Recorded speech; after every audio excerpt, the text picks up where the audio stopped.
Two best teams in the state. Let's get after it. Mahosky to kick off. Todd Young deep to receive for the Valley Tigers. And this is going to be deep and out of the end zone. I'm not so sure that he even made it into the end zone. I think he had a little adrenaline going there, don't you think? I think so. Zach Sandvig also deep to receive for the Valley Tigers. So West Des Moines Valley will have the ball first. And their quarterback, Jason Kroll, a 6'4 senior, 2 touchdown passes in that semifinal win over Ankeny. 16 touchdown passes on the year, 1,451 yards on the season. That's pretty good. 16 touchdown passes and 5 interceptions. Zach Sandvig, the featured back.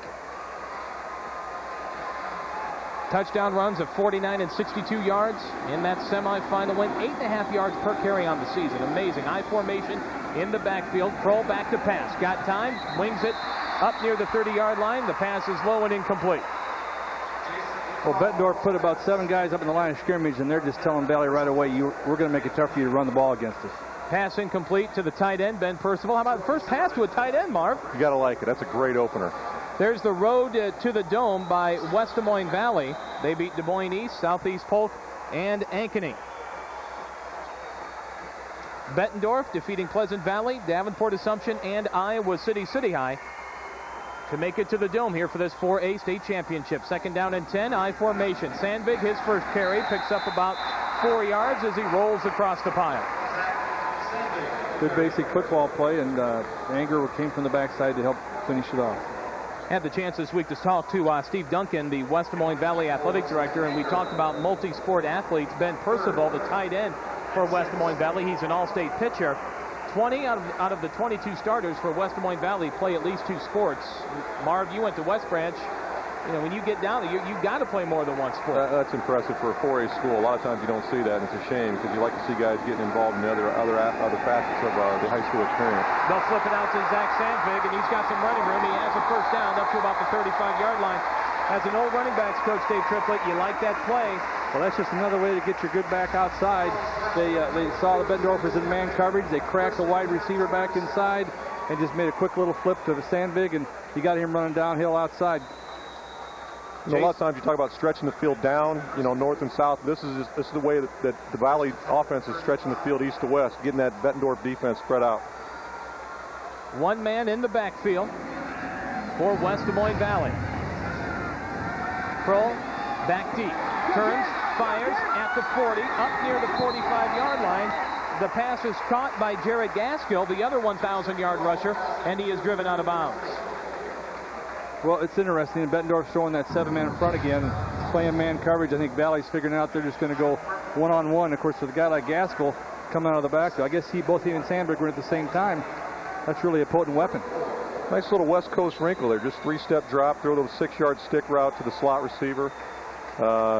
Good, solid pitch and catch.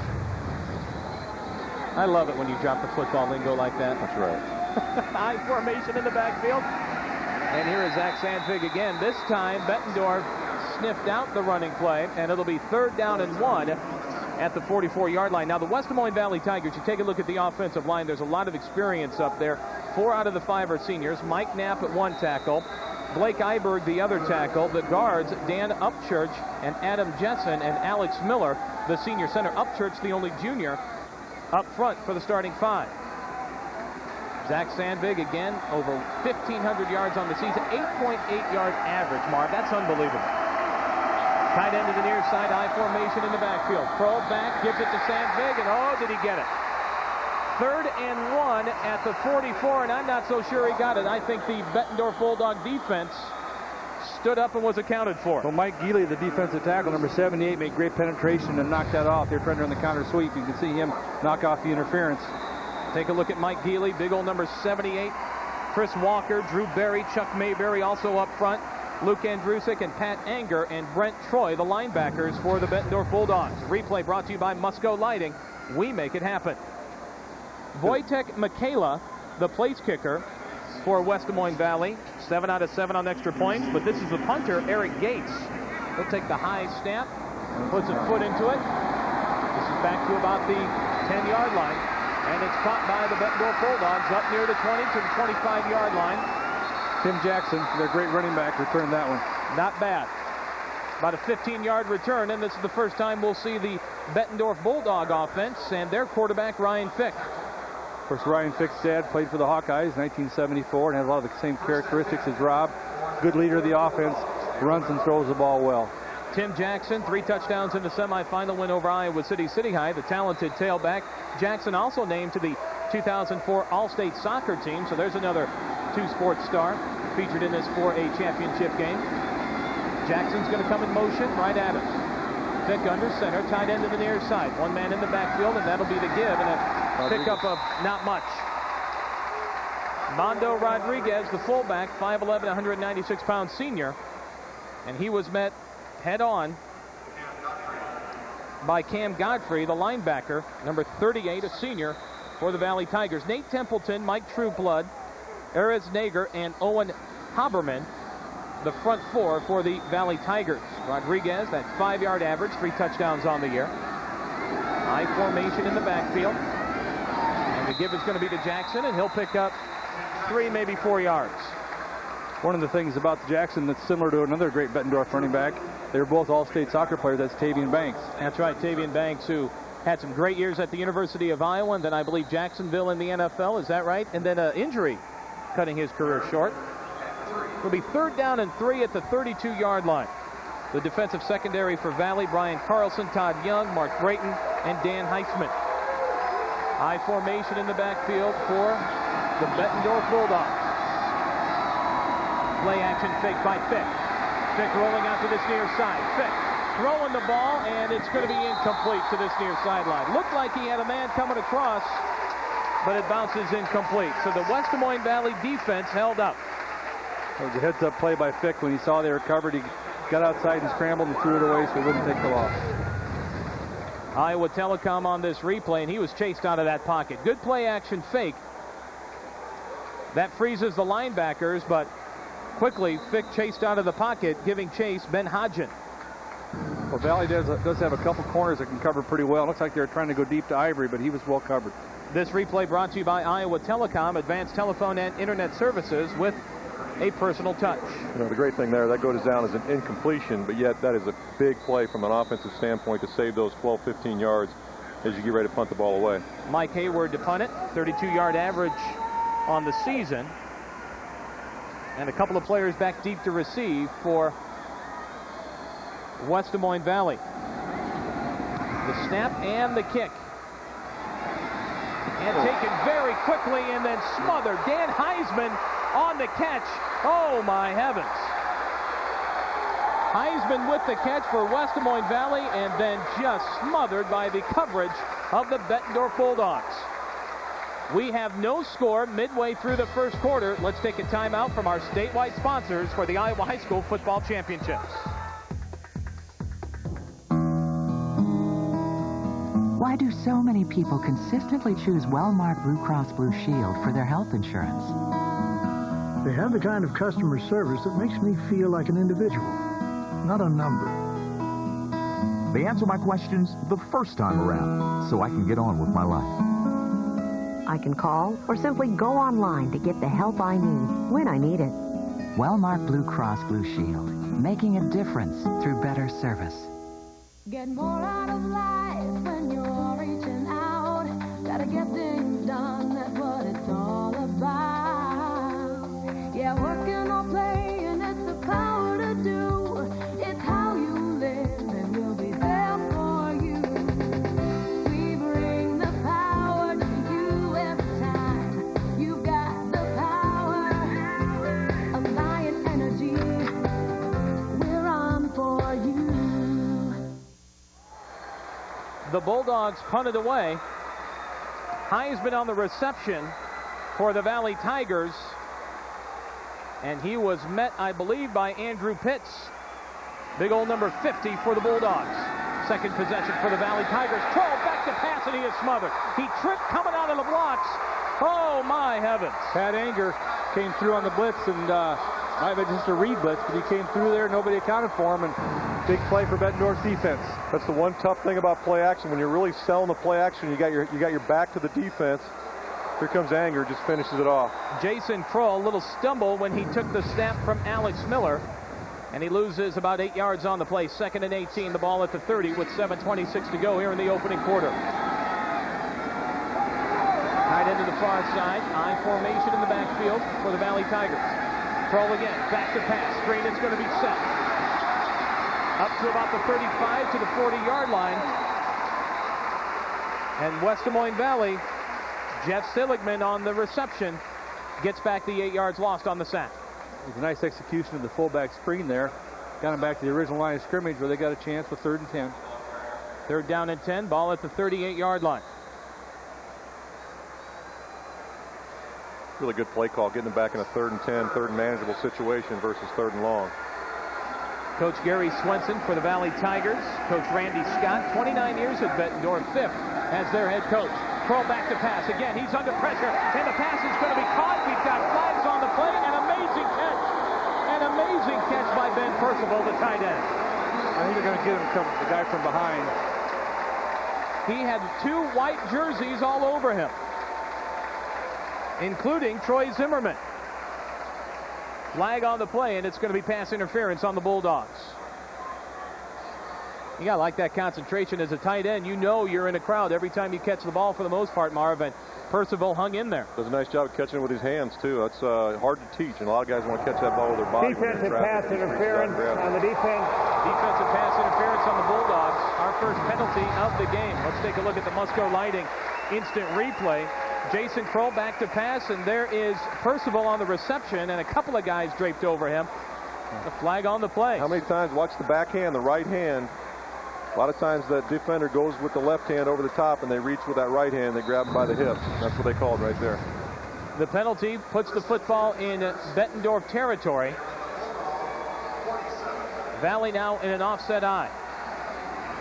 Now splitting out to the wing back with Sandvik. Lone man in the backfield. And they'll give it to him. He gets absolutely nothing, and he tripped over Alex Miller, the center. Alex Miller driven back by the Bettendorf defense. Well, by covering everybody in the line of scrimmage, they're making it hard for Valley to run some of their schemes where they pull people and block back, and that's enabling them to get some penetration, just knock this running game in the head.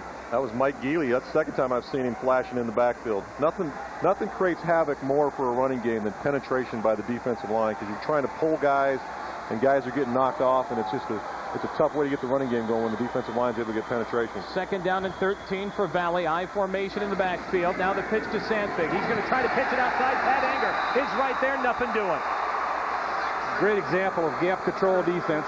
Everybody kept their outside shoulder free and forced it back inside to the unblocked linebacker. How much pent-up energy do you think Pat Anger has in him? He hasn't played in 2 games because of injuries. Now he's playing for a state championship game, and he's right there to meet Zach Sandvik. Now this replay brought to you by Dodge. Grab life by the horns. That brings up 3rd down and 15. And the ball is back in Valley territory at the 48-yard line. I formation. Kroll under center. 2 wide receivers to the top. Kroll back to pass. He's got time. Hit right when he throws the ball. Incomplete. And guess who's there? Pat Anger there one more time. He had some help. Also back there wreaking havoc, Chris Walker, I believe, number 31 for the Bettendorf Bulldogs. 4th down, and Valley will have to punt it away. Nothing worse for a quarterback when you're sitting in that pocket and there's people coming at your legs, and Kroll wasn't able to step into that one. Looks like they got a little pressure on his back leg. That's a good shot back deep to receive. Jackson, I believe, for the Bettendorf Bulldogs. And Eric Gates to punt it again for West Des Moines Valley. The snap and the kick. Coming all the way up and calling the fair catch at about the 25-yard line. Well, Bettendorf had the block on there and just couldn't quite get there in time. Jackson did a nice job of fair catching. With the score, we take this time out to hear from our statewide sponsors. It's 0-0. Catch it. Kick it. Drive it. Watch it. Hit it. Win it. From the big leagues to the little leagues. Sports lighting for your field, your community. Musco. We make it happen.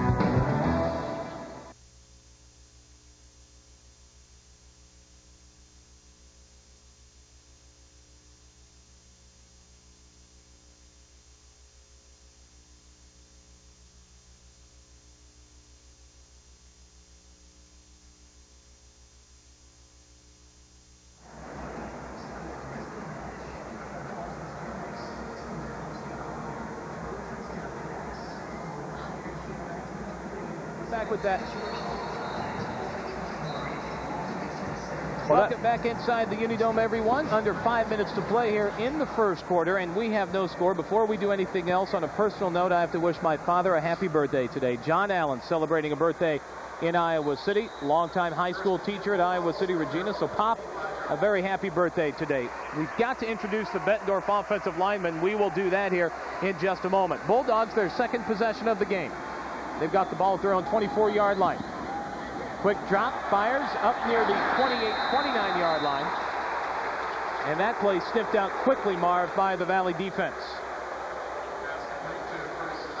Good play to get Fick under, get him under a little bit of rhythm here. 3-step drop, throw the ball out there, the quick stop, and, get his confidence back up. Chris Ivory on the reception. Chris Ivory, a tremendous track runner. He qualified for 4 events at the boys' state track meet. He averages 21 yards per catch. High formation in the backfield. That'll bring up a 2nd down and 7 at the 28-yard line. Fick under center, and they're going to give it to Jackson. He tries to sweep to the right side. Going to be close to the 30. Lowers his head. He'll be out of bounds near the 34-yard line. A yard or two short of a first down. That'll bring up a 3rd and short, stopping the clock at 4:12 here in the first quarter. Nice job by Mark Brayton, one of the safeties from Valley, of running that play down from inside out and not letting him get the first down. Offensive linemen for the Bettendorf Bulldogs. The tackles, Andy Bertram, a senior. Nick Palzinski. The guards, Dan Halfman and Greg Reckman. And Quinn McVeigh, the center. www.iahsaa.org. If you go to that website, you can click on the iHigh Internet Broadcasting Network, click football, and click the link for tonight's game. All of that at iahsaa.org. Bettendorf Bulldogs, 3rd and short. A lot of motion on that line of scrimmage. Now the Valley Tigers are going to try to counter, and we've got a flag on the play. That'll be a delay of game. Shifting up front for Valley too much, Dave, or did? Well, they got Valley doing what they wanted because they know Valley flip-flops for defense. They got them jumping around. The problem is Bettendorf got started late at the line of scrimmage and cost them 5 yards. A lot of hopping at that line of scrimmage by the Bettendorf Bulldogs. Valley having to switch and a delay of game penalty on Bettendorf. That makes it 3rd down and 7. The ball back at the 28-yard line. Quinn McVeigh, the 6'6", 276-pound center for the Bettendorf Bulldogs. Up quickly. Play action. Ryan Fick rolls out to the far side.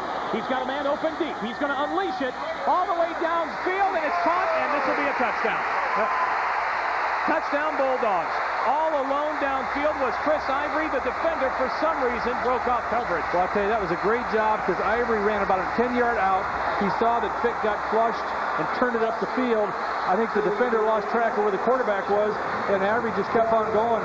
Great heads-up play by the quarterback and the receiver for that touchdown. 80-yard touchdown pass. 72-yard touchdown reception by Chris Ivory, and let's take a look at it again. This is just exactly how you're taught. Anytime the quarterback scrambles, if he scrambles to you, you go deep. If you're in the middle of the field, then you come across, and if you're on the backside, you come shallow. That's just exactly what you're coached to do when the pocket's broke, your quarterback scrambling. The guy plays side and takes it deep. Ryan Carlson back on the coverage. Now the extra point blocked by the Valley Tigers. And look who blocked it. Keeping his head in the game, Ryan Carlson comes up with the block. He's a good football player. I think anytime you block it off the edge, you might take it too long to kick that. Bettendorf with the lead. A 72-yard touchdown reception by Chris Ivory. And the Bulldogs up 6-0 here with 4 minutes to go. Well, one of the first quarter about that long pass play, Mark, I mean, it certainly showed the strength of Ryan Fick running to his left, turning, getting his feet set, and throwing that ball a heck of a long way in the air for the touchdown. You are exactly correct. Now, both of these teams stand at 12-0 on the season, and earlier this week I talked with Bulldog Athletic Director Mark Brooks, and he speaks very highly of this team, and I like what he had mentioned. He said all members of this football team for Bettendorf, they're nice young men. There's been a lot of hype about this team, and they have all handled it graciously with great respect for their opponents, and that's high praise from an athletic director. Instant replay there as we see Carlson blocking the extra point attempt. I tell you, you talked about multi-sport players. There's also a number of Bettendorf players besides Jackson that played on that state championship soccer team. So that helps their footwork, and anytime you play the state championship team, you'll learn what it takes to win. Chris Mahosky set to kick it off for the Bettendorf Bulldogs. Zach Sandvig and Jared Gaskell deep to receive for Valley. And this one is way back, and I believe that's going to be Sandvik. Gaskell at the 1-yard line. Sandvik tried to throw a block for him. Gaskell's going to be smothered at about the 13. That's great coverage. Let's send it down to the field. The fourth member of tonight's broadcast team, Kevin Hall. Kevin, what do you got for us? Well, guys, Brian Carlson, number 6 for Valley, on the coverage there, the defensive back. I don't know if he was confused or got tangled up, but obviously he was burnt on that play. But then he comes back and makes a play and redeems himself by blocking that extra point. So he makes up for a horrible play with a good play. I agree with you. That's just recovery time, keeping your head in the game. 1st and 10 at the 15 for Valley. They trail 6-0. Make a mental note of that 1 point, because that could be loom big down the stretch. Kroll under center. Gives it to Sandvik. That's going to be a face mask. Oh, my heavens. Zach Sandvik. We saw that all the way up here. And that'll be a 15-yard penalty on the Bulldog defense. I'm telling you, when you're tackling a guy and you reach out and the first thing you get your hands on, you grab on, and unfortunately right there it's the face mask. And it's, once you lock on to something, it's hard to let go. Mike Geely is going to be called for that face mask. You can see he's actually trying to get out of there. He just instincts took over, so no harm. I mean, didn't mean to do any harm on it. They'll march off just 5 yards on that penalty. That probably should have been the 15 variety. The head completely turned around on that. 1st down, 2 yards at the 23-yard line. High formation in the backfield. And the give right up the middle, not a lot there for the fullback, Jeff Seligman. Again, Geely, I mean, they tried to run the fullback trap, and the penetration by Bettendorf's nose guard is just knocking off all their trapping schemes. Under 3.5 to play here in this opening quarter. Coming up at halftime, the Iowa High School Athletic Association Hall of Fame inductees. And we do need to congratulate, we've already crowned 2 state champions here tonight in Class A, West Bend Mallard, and in Class 1A, St. Albert of Council Bluffs. Congratulations to those teams, coaches, and fans. High formation in the backfield. 2nd down and 2 for the Valley Tigers. Kroll back to pass. Wings it. Incomplete. Right over to that side, and West Des Moines Valley, it looked like Sumame, as he turned around, Tanner Sumame, as he turned around, that ball was already by him. Yeah, I think that maybe he ran the pattern a few steps deeper than the quarterback anticipated. They still have a chance here. I think Valley's a veteran team. They aren't going to get panicked here. They're going to run their stuff and get the 1st down. Jason Kroll again with over 1,700 yards passing on the season. A great arm for that senior. Playing for West Des Moines Valley. I formation in the backfield, and the Bettendorf Bulldogs loading it up near the line of scrimmage. And the give is going to be to Zach Sandvik, and he's going to have the 1st down crossing the 30. That was the bend back zone play, and Bettendorf has really been overloading the tight end side, and that was a good job of bending it back to the split side. Well, watch the vision here. It's a little bit jammed up play side. He just makes a quick cut back to the backside and picks up 7-8. That's just great vision by a running back right there. 6 players for the Bulldogs on the line of scrimmage. And that 3rd and short play, just daring Valley to run the ball. And they did so, and Sandvik gets the 1st down. Zach Sandvik will be back next year, a junior, named to the all-conference team earlier this week. 1 man in the backfield, and Kroll out back to pass. Fires, got a man open, 1st down and then some. Sprinting down the sideline, Jake Williams. Williams crosses the 30, down to the 27. He just beat the man coverage on the in route. That's what's going to happen. You're going to commit that many people to the line of scrimmage. You play man coverage, throwing the ball on 1st down. That's a good way to do it. Looks like Jason Kroll has calmed down a little bit. Some of these game jitters, working his way out. Jake Williams averaging just over 15 yards a catch. The thing that makes this play is watch Jake Williams does not have to break stride at all. It's man-to-man coverage, as Coach said. Just catches it running, is able to turn the corner, pick up huge yards, and gets a downfield block from his receiver downfield as well. Picks up an extra 10-12. Tanner Sumame with that downfield block. And now, before the snap, we've got flags on the play. 1st and 10 for the Valley Tigers at the 28. 2:11 to go here in the 1st quarter. And we've got flags on the play. Legal procedure on the offense. And it's going to go on the Valley Tigers. Now, 2 of tonight's officials, Gary Christensen and Craig Snyder, officiating in their 12th title game. That's longevity, and that's experience, and that's exactly what you want inside the Unidome. Kevin Hall down on the sidelines. Guys, we have an injury down here on the Valley sidelines. Nate Templeton, defensive end number 70 for Valley, is on the sidelines. They've taken his pads off. It looks like a right shoulder injury, so he will not be returning at least for the time being, and that could be a huge loss for Valley. Big 6'5" senior defensive end for the Tigers, and he's definitely feeling some pain in the shoulder area. Thank you very much, Kevin. A give right up the middle for the Tigers.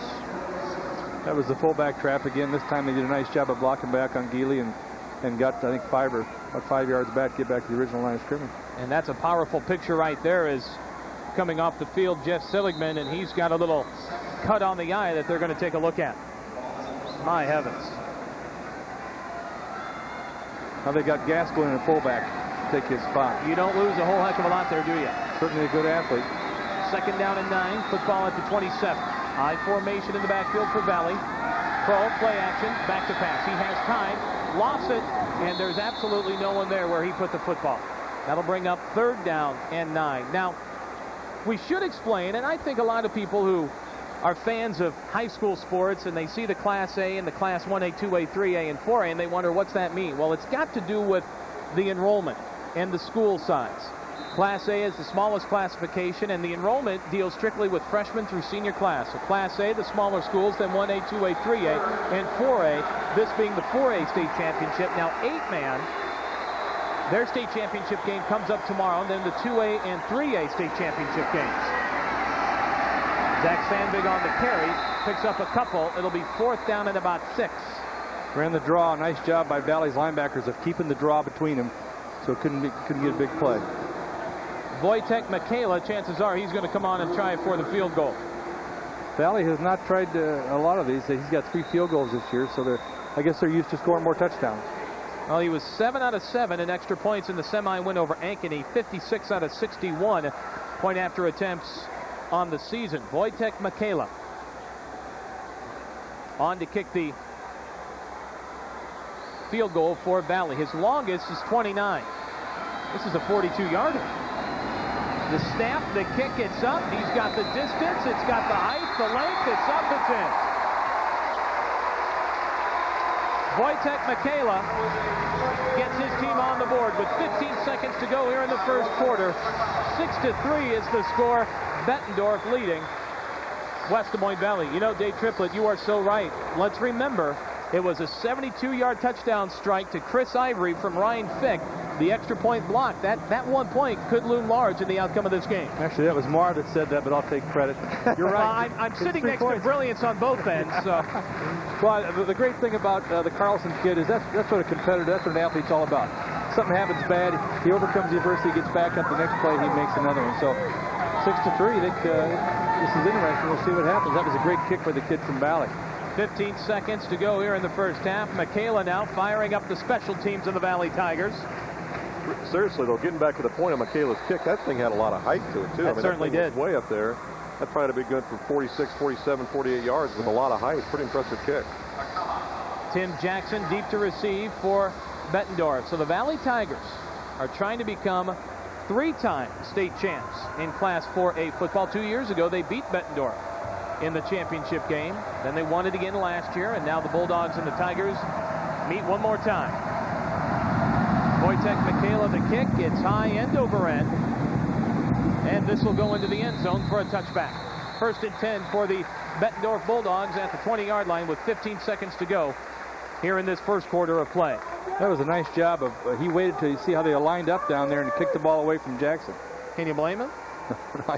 Ben Hodgin catching the ball back into his own end zone. Shows you how high school kickers have improved. But they can even do that in high school now. Position and place their kickoffs.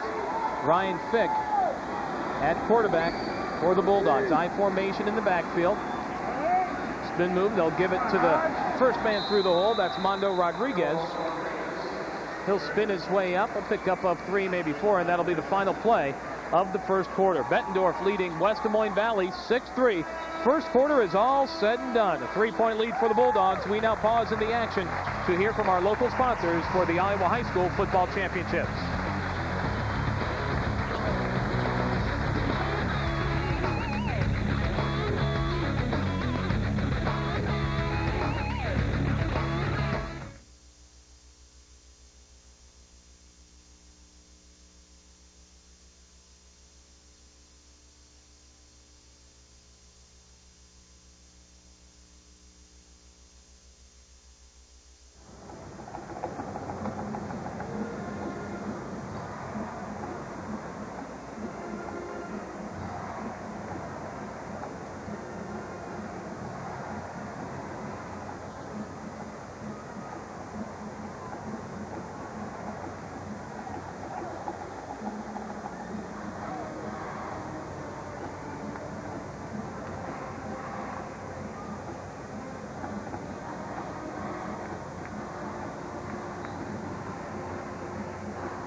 Start of the second quarter, Bettendorf leading Valley 6-3. The Bulldogs and the Tigers both making their 20th playoff appearance this season. 29 years now, the championship games have been held inside the Unidome. Rick Hartzell, the athletic director here at Northern Iowa, tremendous facility, the road to the Dome. Bettendorf Bulldogs with it. Jackson on the carry, a pickup of 1, maybe 2. You know, at the end of the first quarter, the stats, Mark, Bettendorf had the big play, but Valley had the edge in a lot of the other offensive stats and time of possession, total number of plays. But that one big pass play has the Bulldogs in the lead. 6-3. Chris Ivory with a 72-yard touchdown reception for Bettendorf. Extra point blocked, as we've mentioned a couple of times. Third down now and 4 at the 26-yard line. Fick comes up under center. I formation in the backfield. Tiger defense is ready. Rolling out to this side and winging it to the sideline, in and out of the hands. It would have been close to the first down. Would have been close to the first down if Chris Ivory was able to hang on to the ball. Great job of Carlson, the corner from Valley, breaking on the ball and knocking that away. It's actually a great throw by Fick to be the same thing we talked about earlier, rolling left and actually threw that ball right on the money. Carlson just makes a great play to get in there and break it up. I think that's the one thing that's evolved in football in the last 10, 15 years. You see a lot more big plays. You know, you see guys more athletic, the old school of, 3 yards, 4 yards in a cloud of dust. I mean, it's turned into a big play kind of game. I agree. That quick stat on the bottom of your television screen there, showing you the high school playoff appearances. On the punt, it's going to be a fumble, and who's going to get the ball? Bettendorf Bulldogs with the ball. Big plays impacting this game early on. Well, as Marv was saying, a big play this time in the kicking game. A nice high punt. Plenty of hang time. Bettendorf gets down there to cover it. Remember Andrew Pitts, guy that made the big hit on the last kickoff punt coverage? He comes up with a big fumble recovery right here. Mark Brayton for West Des Moines Valley just couldn't get his hands on the ball. There's Andrew Pitts to jump on it. Kyle Merton also down there for the Bettendorf Bulldogs. So the Bulldogs forcing Valley into the first turnover of the game. Going deep here on the first play. Lofting it up. Ivory. And Ivory with the catch and another touchdown. 41 yards this time. And Chris Ivory with a little bit of a jump. And the second touchdown connection between Ryan Fick and Chris Ivory. That was a great job of Ryan Fick of putting some air into the ball and letting Ivory run underneath it, because he was pretty well covered for the most part, but Ivory just kept on going. We got a long way to go in this one. I guess they aren't going to go for 2 here unless they're going to fake it. But Chris Mahosky will attempt the extra point. You'll see that a lot of times after a big turnover, like Bettendorf got, going for it all on first down. Mahosky set for the extra point. Thomas Davis to hold. This one is up and good. 13-3 now. The right wing back this time in the extra point got just enough of Carlson that he knocked him off his path, couldn't get to the block. Good shot at Chris Ivory on the sidelines. And just a moment ago, it was Ryan Fick to Chris Ivory. And a good call. Fick threw this one perfectly. He knew he had to get some air on it, and he knew he had to get it over the cornerback, Brian Carlson, for Ivory to make the catch. Dynamite job by our camera crew here this entire day. And again, Rich White, our producer down in the truck, and Alicia Coffey, producer as well, Dan Graves, Joshua Mitchell, Roger Crimmins, Deb Erickson, Adam Casper, just to name a few of the people. A lot of people here helping us out. MVP Sports Television, Ken Krogman, of course, and we saw 2 great games earlier today, the Class A and 1A state championships, and here we are in the Class 4A game, and just like that, with 11 minutes to go in the first half, Bettendorf out to a 13-3 lead on the West Des Moines Valley Tigers. Tigers, a 30-game winning streak. But I like the way Coach Gary Swenson talks about that winning streak. That 30 games really doesn't mean a lot to the kids playing this year. This is their year, their state championship game. Mahosky on the kick. That won't come out. This is deep into the end zone. Sandvig will make the catch, and it's 1st and 10 at the 20 for West Des Moines Valley. With the score 13-3, Bettendorf on top. We take this time out to hear from our statewide sponsors for the Iowa High School Football Championships.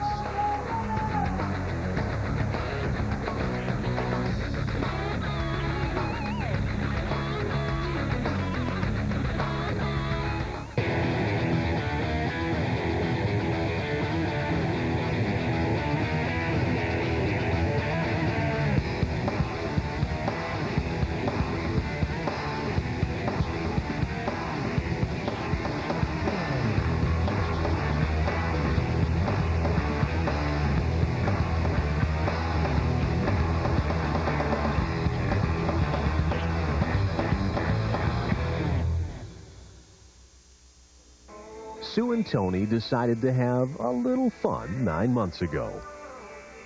Say hello to a little fun. Real love, more like real life. You're not just fooling around. You're taking real chances. You may think you're just having fun, but it's for real. Call Tell a Friend, 1-877-4I-18. Remember, it's for real. Back here inside the Unidome, it's going to be 1st and 10 at the 20 for the Valley Tigers. They're going deep themselves, and the pass is overthrown. Jason Kroll trying to stretch the Bulldog defense. Flags on the play, and we will sort this one out. I see 2 Hankies on the field. And you can see the score. Bettendorf leading West Des Moines Valley 13-3 early second quarter. These might be offsetting. We have 2 fouls in the play. Motion, offense, defensive holding, defense. And they'll replay the down. 1st and 10 at the 20 all over again for West Des Moines Valley. Dave, I don't mind that call coming out of that change of possession to try to stretch the Bulldogs back a little bit. Sure, I think that's you've got the skilled players. I mean, you got to come out and try to do something, and this Kroll's got a great arm. That was a good try. Again, the starting offensive line for West Des Moines Valley: Blake Iberg and Mike Knapp, the tackles; Dan Upchurch and Adam Jessen, the guards rather. Adam Jessen, Alex Miller, the senior center. I formation in the backfield. 2 wide receivers into the game, 1 to the near side, 1 to the far. Jason Kroll under center. The give to Sandvik, trying to get around to this far side. A pickup of 5, maybe 6 yards. Well, Bettendorf is defending the tight end. They're overloading the tight end and daring Valley to run to the weak side, and that's what they did there and picked up about, like you say, 6 yards, 7 yards. So. And Zach Sandvik, when he gets the ball, he is so quick, and he's just got that ability. I mean, he'll hide behind his lineman. And you see Blake Iberg pulling and throwing a nice block for Sandvik as he tried to turn the corner to the left side, and he's just so quick when he gets the ball and finds those lanes and just attacks them. I formation, 2nd down and 4 for the Valley Tigers. Sandvik again, this time tackled down from behind, a gain of maybe a half yard. Well, that's that new look that Bettendorf's got going, where they move Pat Anger and they put him in a 3-point stance outside the tight end, and that's what's causing some problems in Valley's running game, and he was unblocked in the backfield. 3rd down and 3 at the 27. Pat Anger, again the linebacker for the Bulldogs, recruit for Coach Kirk Ferentz and the Hawkeyes. And by the way, Marv, that's a big game tomorrow for the Hawkeyes. It'll be a pretty good one. It'll be a pretty good Big Ten game. Iowa and Wisconsin at Kinnick Stadium. 3rd down and 3 for Valley. Kroll back to pass. Quick drop. Fires it over to that far sideline. The pass is caught. 1st down, Tigers. Well, that's what they're going to have to do because of the way that Bettendorf is committing all those guys to the line of scrimmage to stop the run. Tanner Sumame on the catch there for the Valley Tigers. It'll be 1st down and the ball up to the 32-yard line. Fantastic catch. Great concentration. It's just 4 yards on the stat sheet, but it's a big 1st down for the Valley Tigers. Now they got Gaskell and Sandvik in the line of scrimmage on the backfield at the same time. Gaskell's playing fullback now. He switch comes up in the slot. Started off in the offset eye and then came up to that slot position. And the give to Sandvik. Not much there. Take your pick. 11 players for Bettendorf on the field. I think 8 of them were in that pile by the time the play was over. Great penetration by the Bettendorf defense. 8:56 and counting here in the second quarter. 2nd down and 10 for the Tigers. Chris Walker, Mike Geely, Drew Berry, and Chuck Mayberry up front for Bettendorf. Luke Andrusik, Pat Anger, and Brent Troy, the starting linebackers for this Bulldog team. 1 man in the backfield. Now 4 wide receivers in this set for Valley. 2nd down and 10. Back to pass is Kroll. Going deep. Got a man, and the pass almost intercepted. Sumame, the intended receiver, and back deep covering for the Bettendorf Bulldogs was Troy Zimmerman. It's a great play call. I like Sumame down there. Big, tall frame. Looks a lot like Clinton Solomon at Iowa. Just throw it up to her. Let him try to go get it. The defensive back for the Bulldogs does a nice job of coming over and cutting him off. Troy Zimmerman does a nice job of just meeting him. Now they've got Tanner listed at 6'4". Zimmerman at 6'2", so it truly is a jump ball when you send it out there amongst those two. 3rd down and 10 at the 33-yard line for Valley. Oh. And more flags on the play. Jason Kroll. Probably lucky for Jason they blew that whistle. Pat Anger had a free start on that one coming through on a blitz. And let's see, maybe the Bulldogs got a quick jump. Dead ball, foul, false start. Full start on the offense, so it's going to be 3rd and 15. That'll put the football back at the 27-yard line. 8:27 to go here in the first half. I had the misfortune a lot of times of playing against guys like Derek Thomas or Lawrence Taylor or Reggie White. But the one thing as an offense, you always got to know where that guy is. And I think Anger is that kind of player for the Bettendorf Bulldogs. You've got to know where he's lining up every single snap, and you have to account for him. Otherwise, he's going to wreak havoc on your offense. And he's in a three-point stance at this near side, and he comes into the backfield and didn't stop Zach Sandfig, but forced him, David, to change his running route, and that allowed the rest of the defense to pursue and get there and make the stop. Well, Bettendorf had another look there. They went with a nickel backfield, 5 backs, and they brought Anger. And like you say, he forced the running back to have to alter his track before he got to the line of scrimmage, and that blew up the whole play. Eric Gates to punt it away again for the Valley Tigers. Under 8 minutes to play here in this opening half.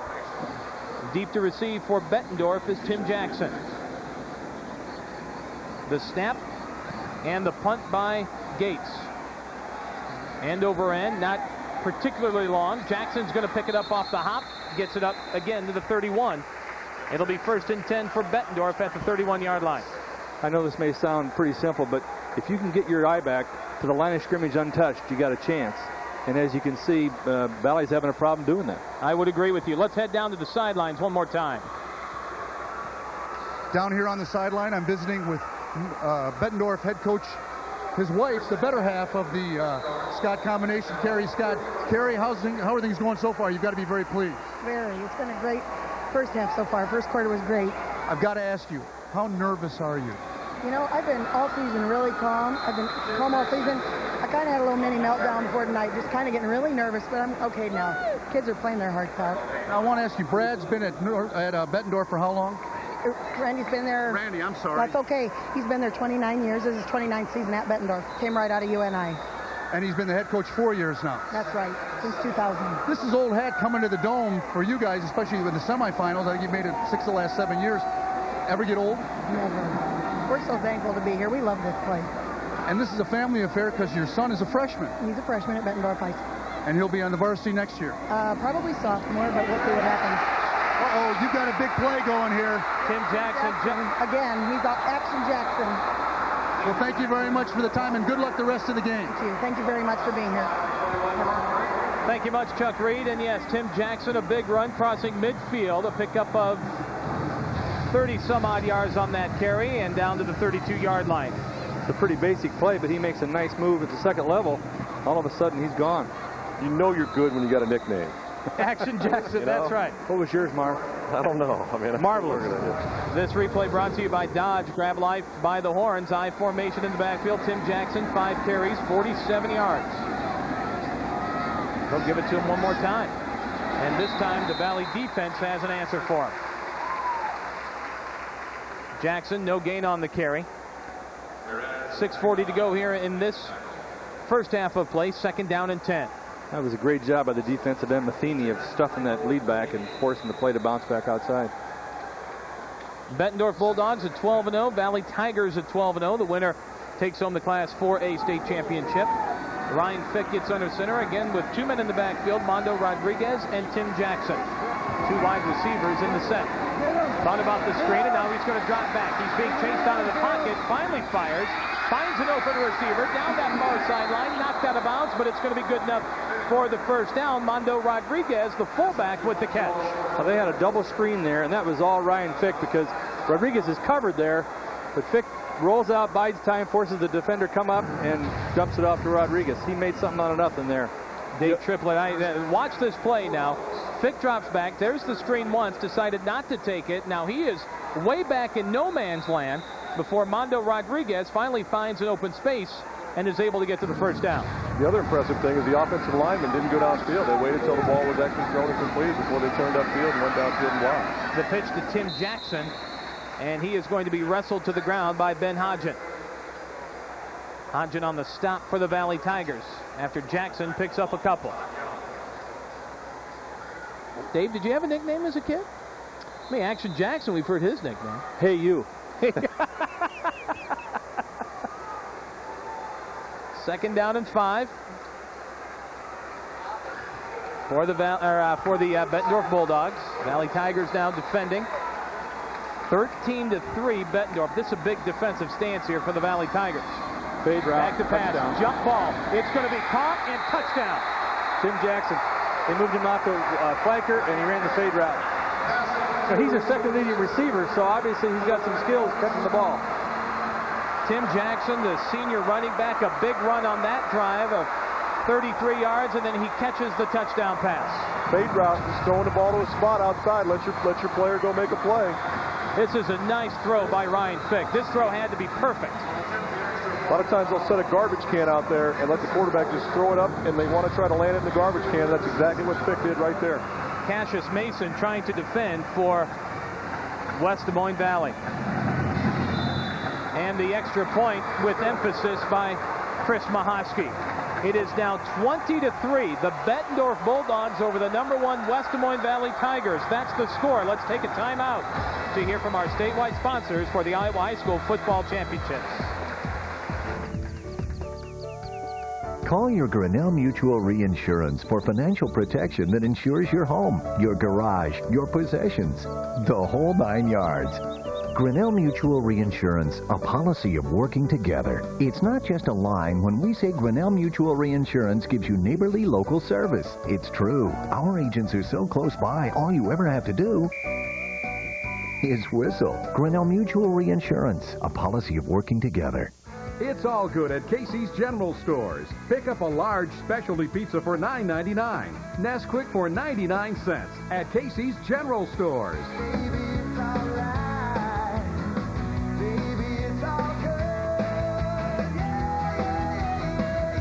Introducing the new Casey's Platinum MasterCard. Use it for all purchases at Casey's to earn up to 11 cents per gallon in gas rebates. Well, Jackson is their second leading receiver. Already had 6 to 8 touchdown receptions this year. Good use of your personnel, putting them out, matching them up one-on-one. Great throw by Fick, like Farm says. Great ball concentration. That's fantastic. That's exactly how you draw it up. And look at the kickoff by Chris Mahosky. Out of the end zone, 1st and 10 at the 20 for the Valley Tigers. That score is correct, folks. It is indeed 20-3, the Bulldogs over the Valley Tigers. Now, West Des Moines Valley, when you take a look at that offense, Jared Gaskell over 1,000 yards rushing. Same thing for Zach Sandvik. Jason Kroll over 1,000 yards passing, well over 1,000 yards passing. I mean, they've got the offensive weapons, Marv, to come back in a hurry. I think they got to get Kroll going. I think they got to start opening it up a little bit, get Bettendorf's front 6, front 7 a little bit soft in there. Not stopping the run so hard, and then maybe try to get the play action or get the running game going off the pass. Jason Kroll was back. Zach Sandvik on the carry. And right there, Pat Anger on the stop, a loss of maybe half a yard. Now that counter sweep, the standard for a lot of I-formation teams. Valley ran for a lot of yards against Ankeny last week. Bettendorf obviously has said you're not going to run it against us. I tell you, this is, I've been looking forward to watching Pat Anger and how he plays this game, and I see now why Coach Ferentz and the Hawkeyes are so up on this young man. He is a good football player. I formation in the backfield. One man in motion. Kroll, back to pass. He's got some time, and he's got a man open, and the pass is going to be caught and driven out of bounds. That's a big catch there by Eric Gates on the reception. That's what Marv talked about, getting a chance with some play action, loosening up Bettendorf defense. Nice throw, a nice catch. Bettendorf's front 7 has just been dominant in the run, and I just think it's time for West Des Moines Valley to open up a little bit, soften them up, you know, make them think pass, pass, pass, and now you start hitting the inside traps again, and you start getting bigger creases inside. It's just been tough going in the running game so far for Valley. 4:43 to go here in this first half of play. Jason Kroll comes up under center. I formation in the backfield. Line of scrimmage stacked with Bulldogs. Sandvig on the carry, a pickup of 1, maybe 2. Anger playing the backside linebacker. Great job of filling that hole.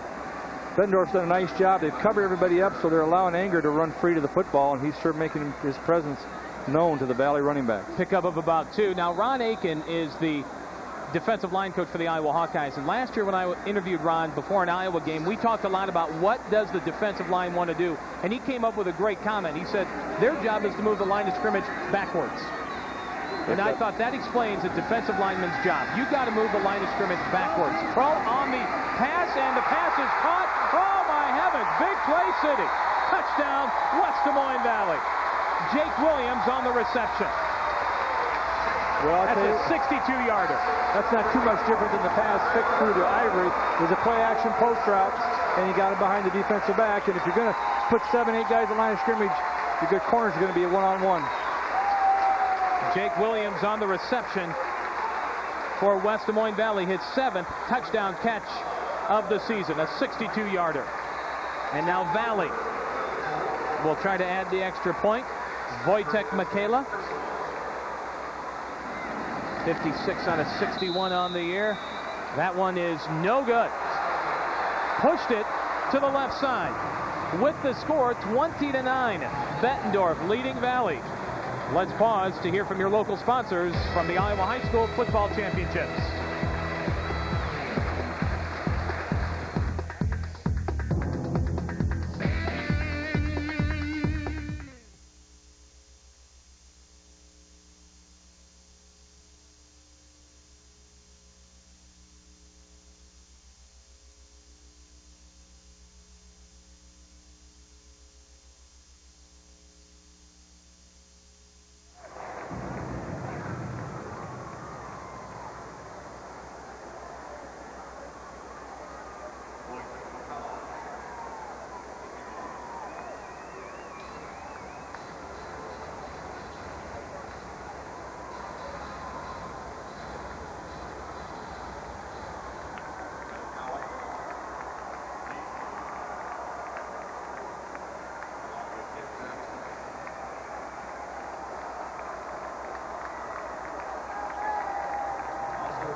Four minutes to go here in this opening half. The Bettendorf Bulldogs leading the Valley Tigers 20-9, and that was a big pitch and catch there by the Valley offense. Let's take a look at it one more time. Marv, the receiver gets to behind the defender for the touchdown. I think the thing was Kroll was able to step into that throw and just makes a beautiful toss right down the middle in the post route. Hits Williams in stride. That's about as good as you can throw it. Jake Williams on the catch.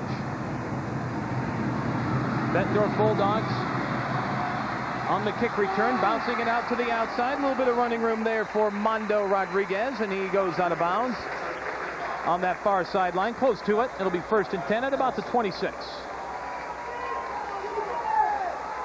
Near the 25-yard line. Mondo Rodriguez, the starting fullback for the Bettendorf Bulldogs, 196-pound junior. I think that was an important drive for Valley. I mean, they were struggling a little bit with their confidence there, and be able to come out and get some points, make this a ball game with 3.5 to go in the second quarter is going to go a long ways in helping them get back in this game. Jackson on the carry, and he'll push the pile forward for the Valley Tigers. In on the stop, Cam Godfrey. This series is also important. If Valley can stop him and get the ball back and give one more chance at offense and build more momentum going into halftime. There is a strong football tradition at West Des Moines Valley. They've got a couple of players in the NFL. Jared Klaus, former Hawkeye, one of them. Justin Hartwig with the Tennessee Titans. Back to pass fit. He fakes the pitch, fires over the middle. He's got another man open. This time it's caught yet again. And we're off to the races. To the 10, to the 5. Touchdown. Or is he out of bounds? Very close. Great play action. And they've been running that sweep to trips. Actually, I thought he pitched it too. But great play action. They got the guy coming across and wide open. Dynamite pitch and catch there. Just a nice toss. And you take a look, that pitch right there just freezes it. And I believe the catch made by Ivory. This replay brought to you by Musco Lighting. We make it happen.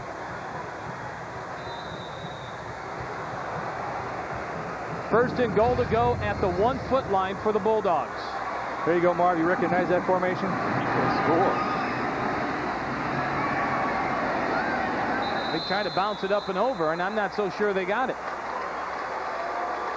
Second and goal to go at the 1-foot line. The first give was to Mondo Rodriguez. He couldn't punch it in. Boy, I thought maybe he broke the plane there. I thought he went up over the top of him as well. You know, I wasn't sure if that was 21 or 22 on that pass play. I don't see a 22 on the Bettendorf roster. Colin Sandeman. Flanker, yes, a sophomore, 6'1". He made the catch. My apologies, it was not Chris Ivory. There he's in there. Touchdown for the Bettendorf Bulldogs. Well, I tell you what, talking about momentum going in at halftime, that sure helps the Bulldogs. How big was that response? 62-yard pass play by West Des Moines Valley, and now the Bettendorf Bulldogs come all the way back. Colin Sandeman, the big catch, takes it down to the 1-foot line, and Bettendorf punches it in from there. What's the track meet they have up here? I think we're watching it right now. Well, I tell you what, it just shows you that Bettendorf wasn't going to be satisfied with their lead. Great job by their offensive staff for using their game plan and working the plays that they have in it. Keep pouring it on when you can. The Bulldogs lead the Tigers 27-9. 2:32 to go in the first half. Let's take a timeout to hear from your local sponsors for the Iowa High School Football Championships.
Inside the Unidome, 27-9, the Bulldogs with the lead. Bettendorf Bulldogs, 5 state championships, 1981, 87, 88, 91, and 92.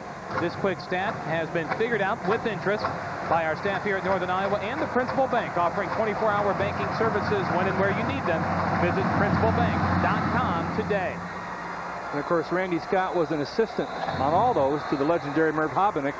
And I'm sure he'd love to get one under his belt as a head coach tonight. I don't blame him. And I apologize, folks. Some of the rosters that we have from Bettendorf did not have Colin Sandeman listed on them. We had to track down number 22. But he was the one who had that big catch. Well, that's pretty nice to have a sophomore that can outrun some of Valley's best players all the way down the field. 2:32 to go here in the first half. Bulldogs with the lead. 27-9. Back out again, Coach Gary Swenson. Now this Valley offense averaging 400 yards a game, 37 points a game. Jason Kroll, play action. Fires to this near side, and it's going to be incomplete. He got pressured and got hit just as he threw it. Had a guy open. Intended receiver, Eric Gates. You see the white tape that they wear on the elbows, and Marv, that's to protect from burn on the carpet? Turf burn, yep. Usually you want to cover a little bit more than what these guys have got, but the turf will eat you up. Second down and 10 at the 20-yard line for Valley. 2:27 to go here in this first half. I formation in the backfield. Bettendorf's in their nickel set again. They got 5 backs in. 6 on the line of scrimmage for the Bulldogs.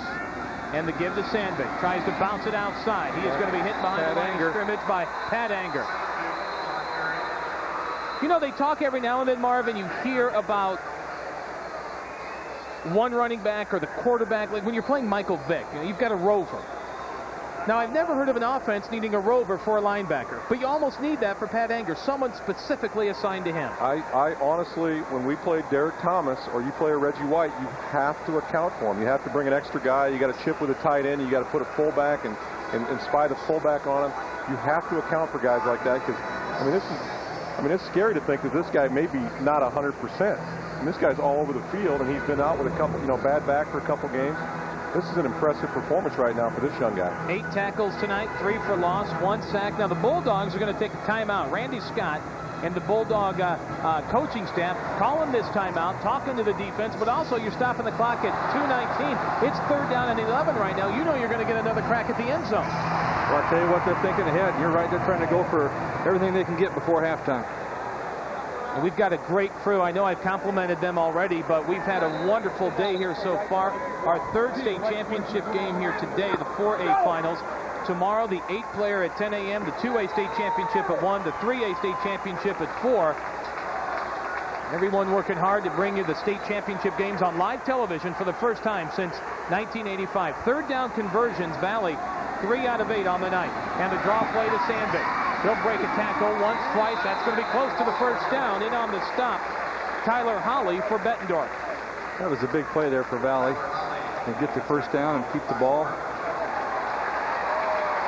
That was critical to keep the ball out of the Bettendorf Bulldog hands. Let's go down to Kevin Hall on the sidelines here inside the Unidome. Well, guys, all season long, there's been a little bit of controversy in the Des Moines area. The Valley Tigers, 30 consecutive victories, 2 straight state titles. They've been ranked #1 in the statewide AP poll the entire season. However, in the Des Moines Register poll, it's been Bettendorf ranked #1 all season long. So that's caused a little bit of controversy in the Des Moines area. People feel like Valley, their defending champs, they should be #1. Huge play right here. Incomplete there to Gaskell. But, it looks like right now maybe the Des Moines Register's onto something as Bettendorf's really taking it to the Tigers right now. Thank you very, very much, Kevin Hall down on the sidelines. I tell you, Jason Kroll, if he'd have been able to keep maybe his feet about him a little bit better, set and throw, Gaskell could have caught that as it was a little bit behind and to one side of the receiver and sort of turned Jared all the way around. Well, Jared normally a running back, and it's tough maneuver in the open field. High formation in the backfield, twins to the near side for Valley in this set. 2nd down and 10 at the 30. Kroll again, back to pass. Downfield we go. There it is, all over. And we've got a flag on the play. It'll be pass interference. It was intended for Eric Gates, and we'll have pass interference called on the Bulldog defense. And, we talk about this game. This is a good game so far. Bulldog leading at 27-9. But I got to go back, you guys. I started talking about the Class 1A championship game with St. Albert and Gladbrook-Rhinebeck. We'll talk about that in a moment. The Iowa Telecom instant replay. Dave Triplett, you've seen enough football. Anytime you go up and over a pass receiver like that, you're going to get the call. Well, I'm a receiver coach. I think anytime a defensive back gets close, he should be called. But that was obvious there. Replay brought to you by Iowa Telecom, advanced telephone and internet services with the personal touch. More on that Class 1A game here in a moment between St. Albert and Gladbrook-Rhinebeck. Look out. Kroll back to pass. He misses the sack, is able to sidestep it, and now we've got a pass completion, and this is for a lot of yards. And look at the rumble to Percival. He takes the tackle off, and Mark Cook is tackling me up here. That's amazing. Ben Percival, I believe he was first met near the 24-yard line, and went after him for 8 more yards. Let's watch the replay here on MVP Sports Television. Now, first off, Jason Kroll did a great job of avoiding the blitz right there. Then he has the essence of mind to pitch it out to Ben Percival. Now, Percival is met right there at about the 29-yard line. To the 20. And inside the 15 almost. It's called imposing your will on someone right there. It's absolutely amazing. I've never seen anything like that. I formation. Kroll back to pass. Fires. Incomplete. Well, it was interesting on that play before. They had a guy man-to-man. Coleman was man-to-man, the tight end, but he got bumped out by his own man as the tight end came across. And then as Kroll was able to dodge that blitz, it was a big play. We call those rubs. Rub receivers, yeah. We don't call them bumps or kicks or anything like that. Now, during that play by Ben Percival a moment ago, as Kroll comes over to talk to the Valley coaching staff, Marv Cook, I might bruise. Marv Cook hit me. I may bruise. 1:26 to go here in the opening half. Marv was not just a finesse tight end. That was exciting. Kroll gets under center. Tight end to the near side. There you go. They run the ball to split side. That's what they have to do. Sandvik down close to the 10. That was that defense where they put Anger out in a 3-point stance outside the tight end. Kind of shades of what Iowa did when they moved Matt Roth down. 3rd down and 4 at the 11. with 1:05 to go here in the first half. Bettendorf leading 27-9. I don't know if Valley's got a check with me game, but one of the things you do, if Anger's lining up on the right side, I have some sort of run check where we can go weak. And just try to hit that weak side, as Coach Triplett was mentioning. I think they can make some hay over there. Tight end to the near side. Kroll back to pass. Fires to the far side, incomplete. The intended receiver, Jake Williams. That'll bring up 4th and 4 at the 11. Valley wants to talk about it here. And this might be a good timeout for the Valley Tigers. Well, before this game kicked off, I myself had a thrill down there on the turf here inside the Unidome. It was a play-action pass from the 10, and I threw a touchdown pass to Marv Cook. Well, hopefully the camera guys didn't get a shot of me lumbering through the back of the end zone there. You and me both. Bulldogs on top, 27-9. Now, the Bettendorf defense, we knew it was a good defense out of the Mississippi Athletic Conference, but they have really given the Valley Tigers fits all game. And it's been that guy, Anger, right there, 43. Watch this. Just coming in, finding the ball, head up, hitting him with your face mask and finishing. This guy finishes every tackle. I played with Andre Tippett, and Andre Tippett said, you tackle a guy, you finish on top of him every single time. Unfortunately, I was the one being tackled for the most part. Now, the Bettendorf Bulldogs, they're only giving up 100 yards a game, only giving up 10 points a game. So that Bettendorf defense, one of the best in the state in Class 4A. Well, they've done a nice job of putting Anger in a position where he can't be blocked. He gets free and gets free runs to the running back. 4th and 4 at the 11. Will this be a hard count or a legit play? What do you think, guys? It's a legit play. They're going to try to throw the ball in the end zone. Jason Kroll gets under center. There's the snap and the throw. It's going to be caught, and it'll be a 1st and goal to go for the Valley Tigers. It was just a one-on-one option route to the tight end. Great catch by Summerman.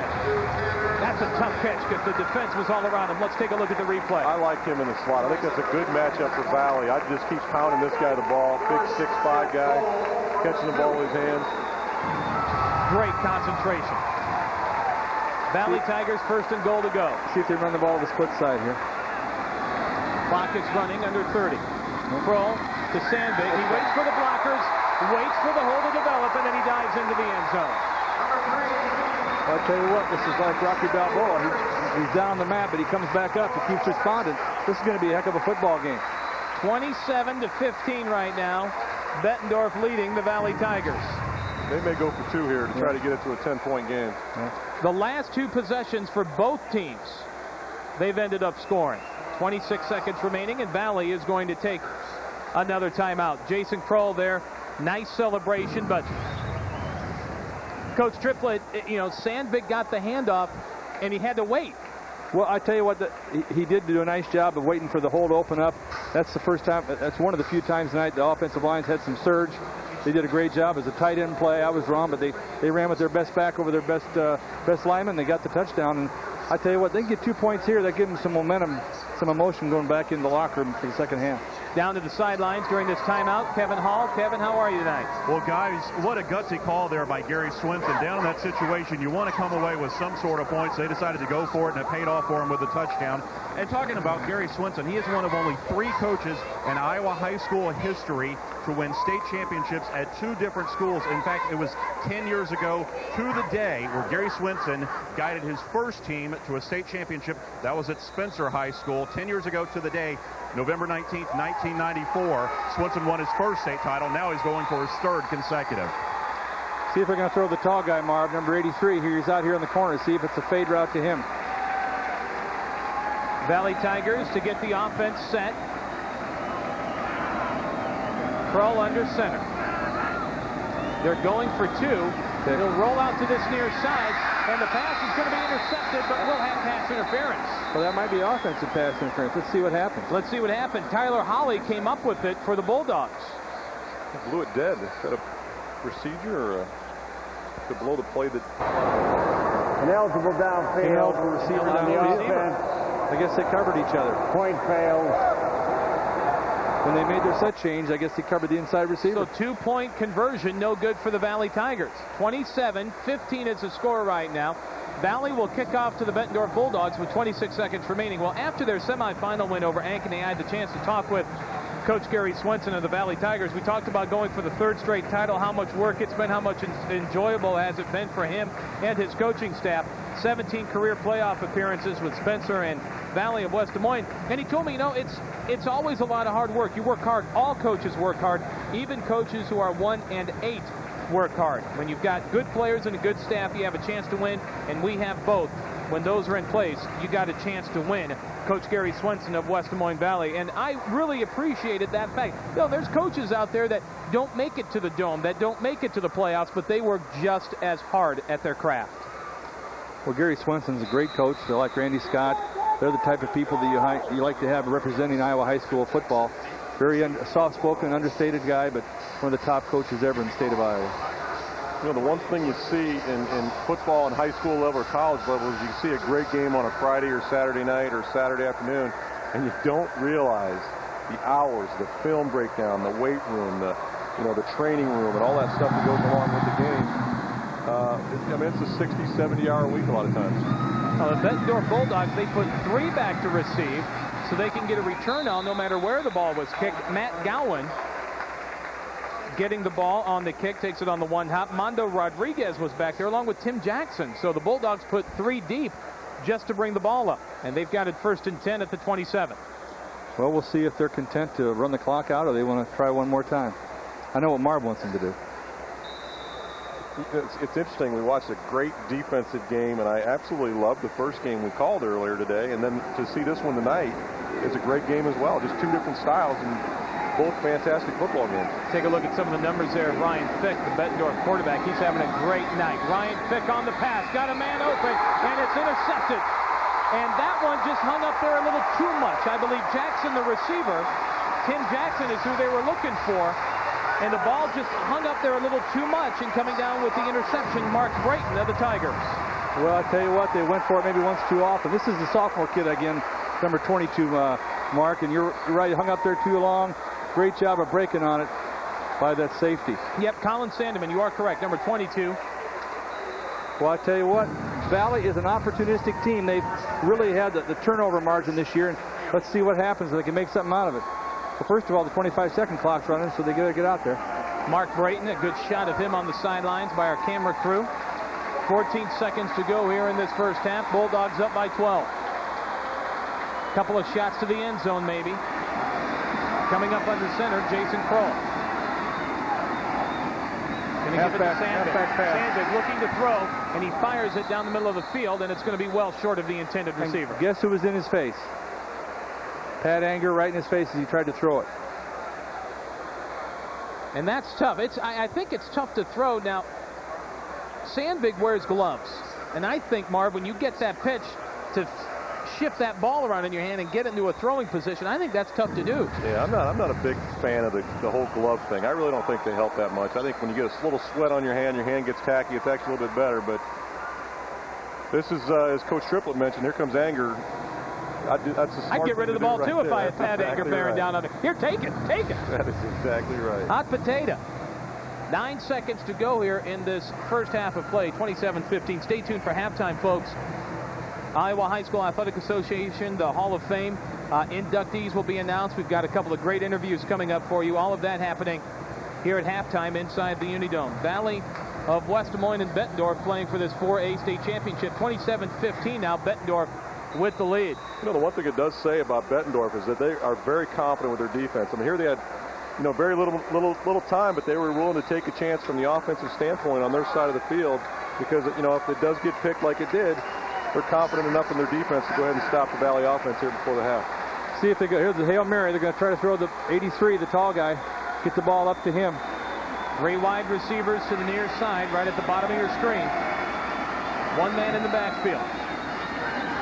Crow takes a 7-step drop, waiting for the receivers to go all the way down.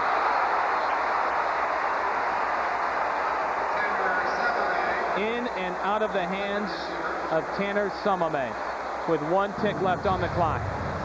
He just got knocked off his stride a little bit, and that affected his concentration. But what are you saying to Hail Mary? Don't let him behind you. That's right. These 3 going all the way down. Sumame had it. Oh. And he did indeed get behind Tyler Holly. I promise you right now, they are telling those Bettendorf guys to get even deeper. Now, it's How interesting. about the toss from Jason Kroll, though? Great throw. That was 45 yards, tight spiral. One more shot at the end zone. 3 wide receivers again. Knocked him off the routes. Don't let him get there. Kroll is back and he is sacked. Didn't get a chance to get the pass off. That's how you stop the Hail Mary. Uh-oh. Wait, we got a penalty here. If it's a defensive penalty, the half cannot end. You're exactly correct. On the sack was I Chris think Walker. that Valley's going to get another play, an untimed down. Let's get the call from the official. Coach Randy Scott of the Bulldogs, he wants to get his team to the locker room as fast as possible. They lead by 12, but this call may go against Bettendorf, and as Dave Triplett mentioned, the half cannot end on a defensive penalty. Could be defensive holding. Let's get the call from the officiating crew. We've got a dead ball, personal foul against the defense. He made the 15 yards to start the third quarter. Moving to the 35. I was watching the backfield as Chris Walker was able to come up with the sack No, it won't move to 35. on Jason Kroll. Well, it's a dead ball foul. That's after the play's over, so we're going in. The half is over. Half is over. So you are correct. A dead ball foul. All right. So the officials now have made the call. Now they're going to have to come over and explain it to Gary Swinson. I believe they'll assess that on the first play of the second half. At any rate, the Bettendorf Bulldogs are sprinting off the field. I think they want to get to the locker room. We are at the end of the first half with Bettendorf leading West Des Moines Valley 27-15. We now pause in the action to hear from our local sponsors for the Iowa High School Football Championships. You think number 11 was the guy that did it? There's some coaching going on.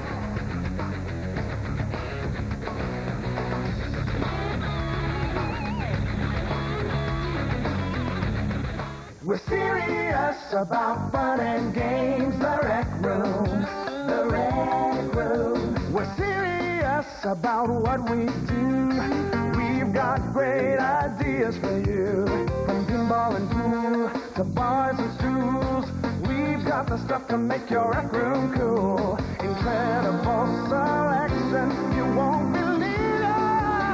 We're serious about fun and games. The Rec Room.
Halftime score inside the Unidome. Bettendorf leading West Des Moines Valley 27-15. Let's head down to the field now for some special presentations from the Iowa High School Athletic Association. Here's Mr. Bud Lay. Achievements of 6 such athletes whose qualities and deeds on the field of play and in life can inspire others to success.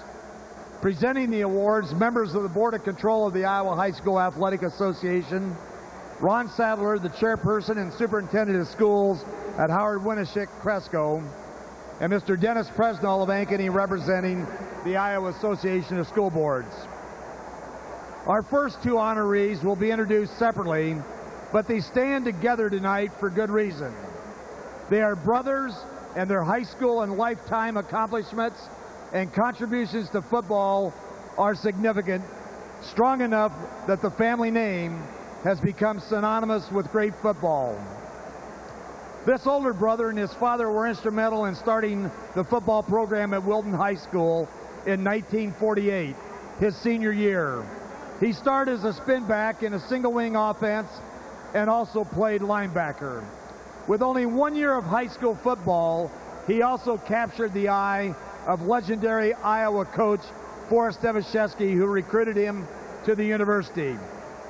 With the Hawks, he was an offensive center and a linebacker, earning all Big Ten and academic honors. And as a senior, he was named to Look magazine's All-American team. He played in 3 senior All-Star games and was taken in the NFL draft. But after receiving his degree, he entered the United States Air Force, and following the service, he returned to the university to coach. He is currently retired as a realtor and still makes his home in Iowa City. The father of 4 children, each who attended Iowa. Jim was the captain of the 77 Hawks. Jane earned undergraduate and graduate degrees in nursing, while Jay and Joel starred and went on to prominent NFL careers. Ladies and gentlemen, welcome to the Hall of Fame from Wilton, Jerry Hilgenberg.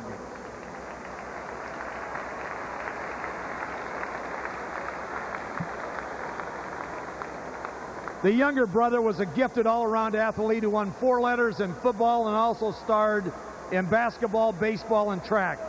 He was a starting lineman his first 2 years before moving to fullback and linebacker his last 2 seasons when the team broke through with winning records each year. He captained a once-beaten team his senior year and made some All-State ballots. A combination academic and athletic scholarship at the University of Iowa as a quarterback clinched the recruiting process. At Iowa, he became unhappy with his progress at quarterback and eventually settled in as linebacker because, as he once told a reporter, "I just like to hit." And hit he did, winning all Big Ten and All-American honors. His position coach his final 2 years was his older brother, Jerry. The hitting continued during his 16-year NFL career, the last 12 with the Minnesota Vikings, playing in 4 Super Bowls.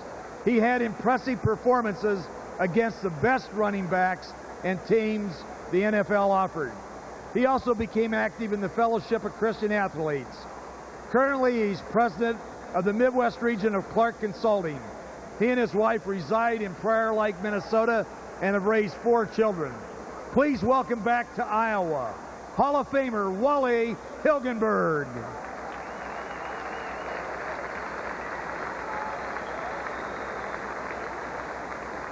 Our next Hall of Fame inductee was an outstanding athlete at Iowa City High. He was a 2-time All-State end, while also earning All-State laurels in basketball, and was a state shot put champion. In football, he excelled as a blocker and receiver and had exemplary kicking and punting skills. He helped City High to the 1950 mythical state championship, and as a senior, he was the first ever Iowa high schooler ever to become an All-American named by Scholastic Coach magazine. He passed up several college offers and enrolled at the University of Iowa, but then was afflicted with polio and told his career was over. But in the fall, he was playing with a limp, and in his sophomore season, his kicking and defensive play had earned him a starting position he never relinquished. In 1955, he was the first Iowa player taken in the NFL draft, but injuries kept him from a professional career. He started his own insurance agency in Iowa City. He and his wife, Sandra, raised 2 daughters and a son, each active in athletics for the Little Hawks.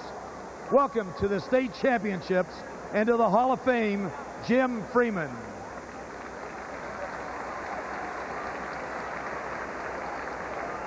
Our next honoree was an outstanding 3-year starter in 3 sports at Newton, where he was an All-State lineman, a 2-time All-State basketball player, and an elite sprinter in track, all while being valedictorian of his class. On the gridiron, he led Newton to outstanding seasons, losing only once his junior and senior year. He was a tremendous leader and blocker and also led an unbeaten team in tackles.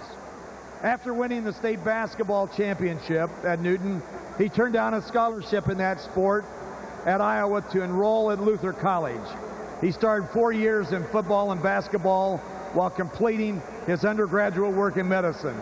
As a senior, he won football All-American honors and was selected in the NFL draft, but he opted to finish his medical degree at the University of Minnesota.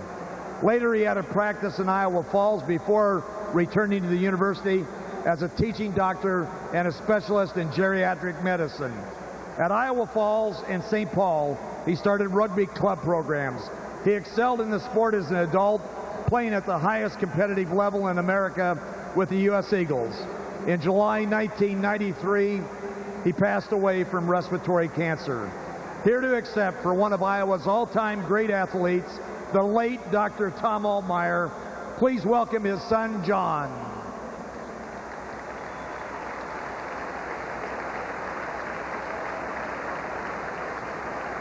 Our next Hall of Fame inductee started at Bettendorf and still ranks among the top running backs in that legendary high school program.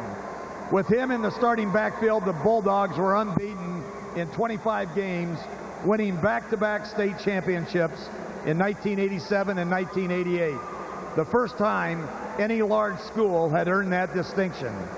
He led Class 4A in rushing yards and scoring in 1988, when the Bulldogs were ranked 4th nationally by USA Today. His 3,244 career yards and 52 touchdowns are still second on the school's all-time charts. Twice he was an All-State first-team selection, and as a senior was named to Street and Smith's magazine list of top 100 running backs in America. He played at Southern Illinois University until a series of knee injuries ended his career.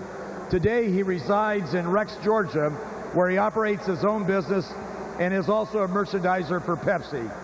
He's being accompanied tonight by Joanne Thiessen, the wife of his first football coach and his basketball coach, the late Denny Thiessen. Fans, welcome back to the state championships and to the Hall of Fame from Bettendorf, Greg Brown.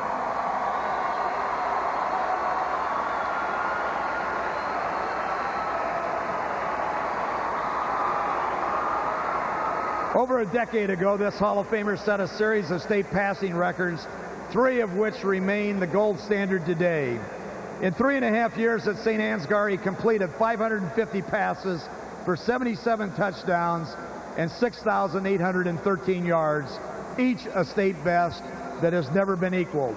He twice guided his team into the playoffs and earned All-State third-team recognition in 1990 and back-to-back first-team honors in 91 and 92 when he was Class 1A Player of the Year. His 2,358 yards in 1992 is still a Class 1A single-season record. He went on to start at the University of Iowa, where he started 3.5 years and earned all Big Ten honors in 96. The Hawkeyes were 23-9 with him as a starter and appeared in 3 consecutive bowl games. He passed for 6,279 career yards, and his 43 touchdown strikes are still second on the university's all-time list. He has his degree in sports management and played 3 years with the Iowa Barnstormers in the Arena Football League.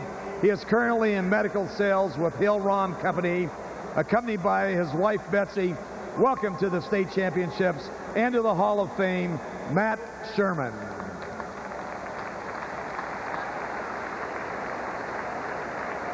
Ladies and gentlemen, how about a fine round of applause for all the players in the Hall of Fame class?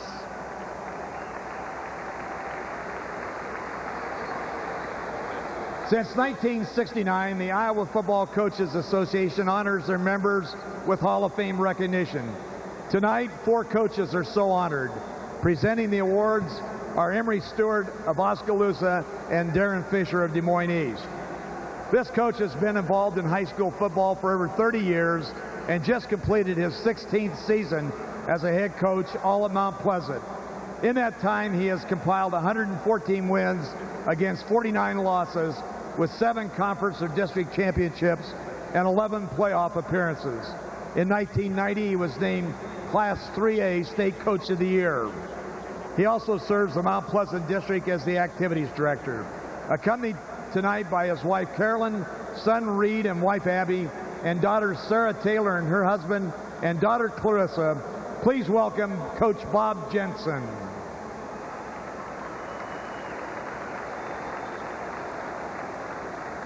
This Hall of Fame coach's only position has been at Stanton, where he wound up his 36th year this fall on the gridiron. His career win total of 182 wins against 141 losses and 1 tie. His teams have appeared in the playoffs 5 times. He's past president of the IFCA and was the state's 8-player Coach of the Year last fall. A member of the Basketball Coaches Hall of Fame, he also serves Stanton as the athletic director. He's accompanied tonight by his wife, Linda. Welcome, Don Hicks of Stanton.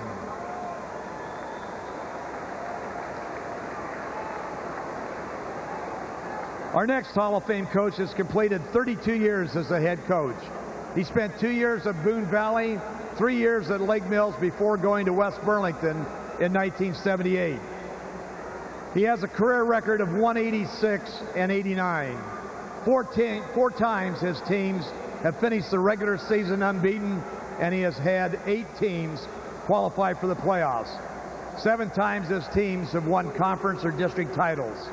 A member of the IFCA Board of Directors, he is also a teacher and athletic director at West Burlington, where he also coaches boys track and baseball. Please greet Hall of Fame coach Bill Nelson and his wife Betty.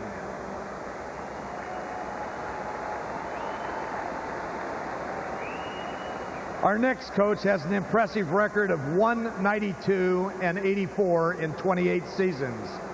He has directed 4 different schools into the playoffs, including back-to-back state championships at Cedar Rapids, LaSalle.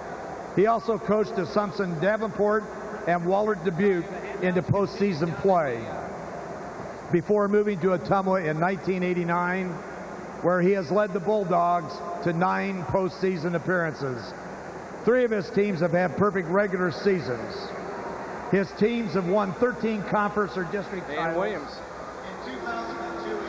Her dad was my high school coach at Dowling, Jim Williams. Yep. He is also assistant principal at Ottumwa High School, accompanied by his wife Ann, son Thomas. The handouts continue down on the field with Bud Lake from the Iowa High School Athletic Association. Let's take a timeout. We're at halftime of the 4A championship game. The Bulldogs over the Tigers 27-15. We'll be right back on MVP Sports Television.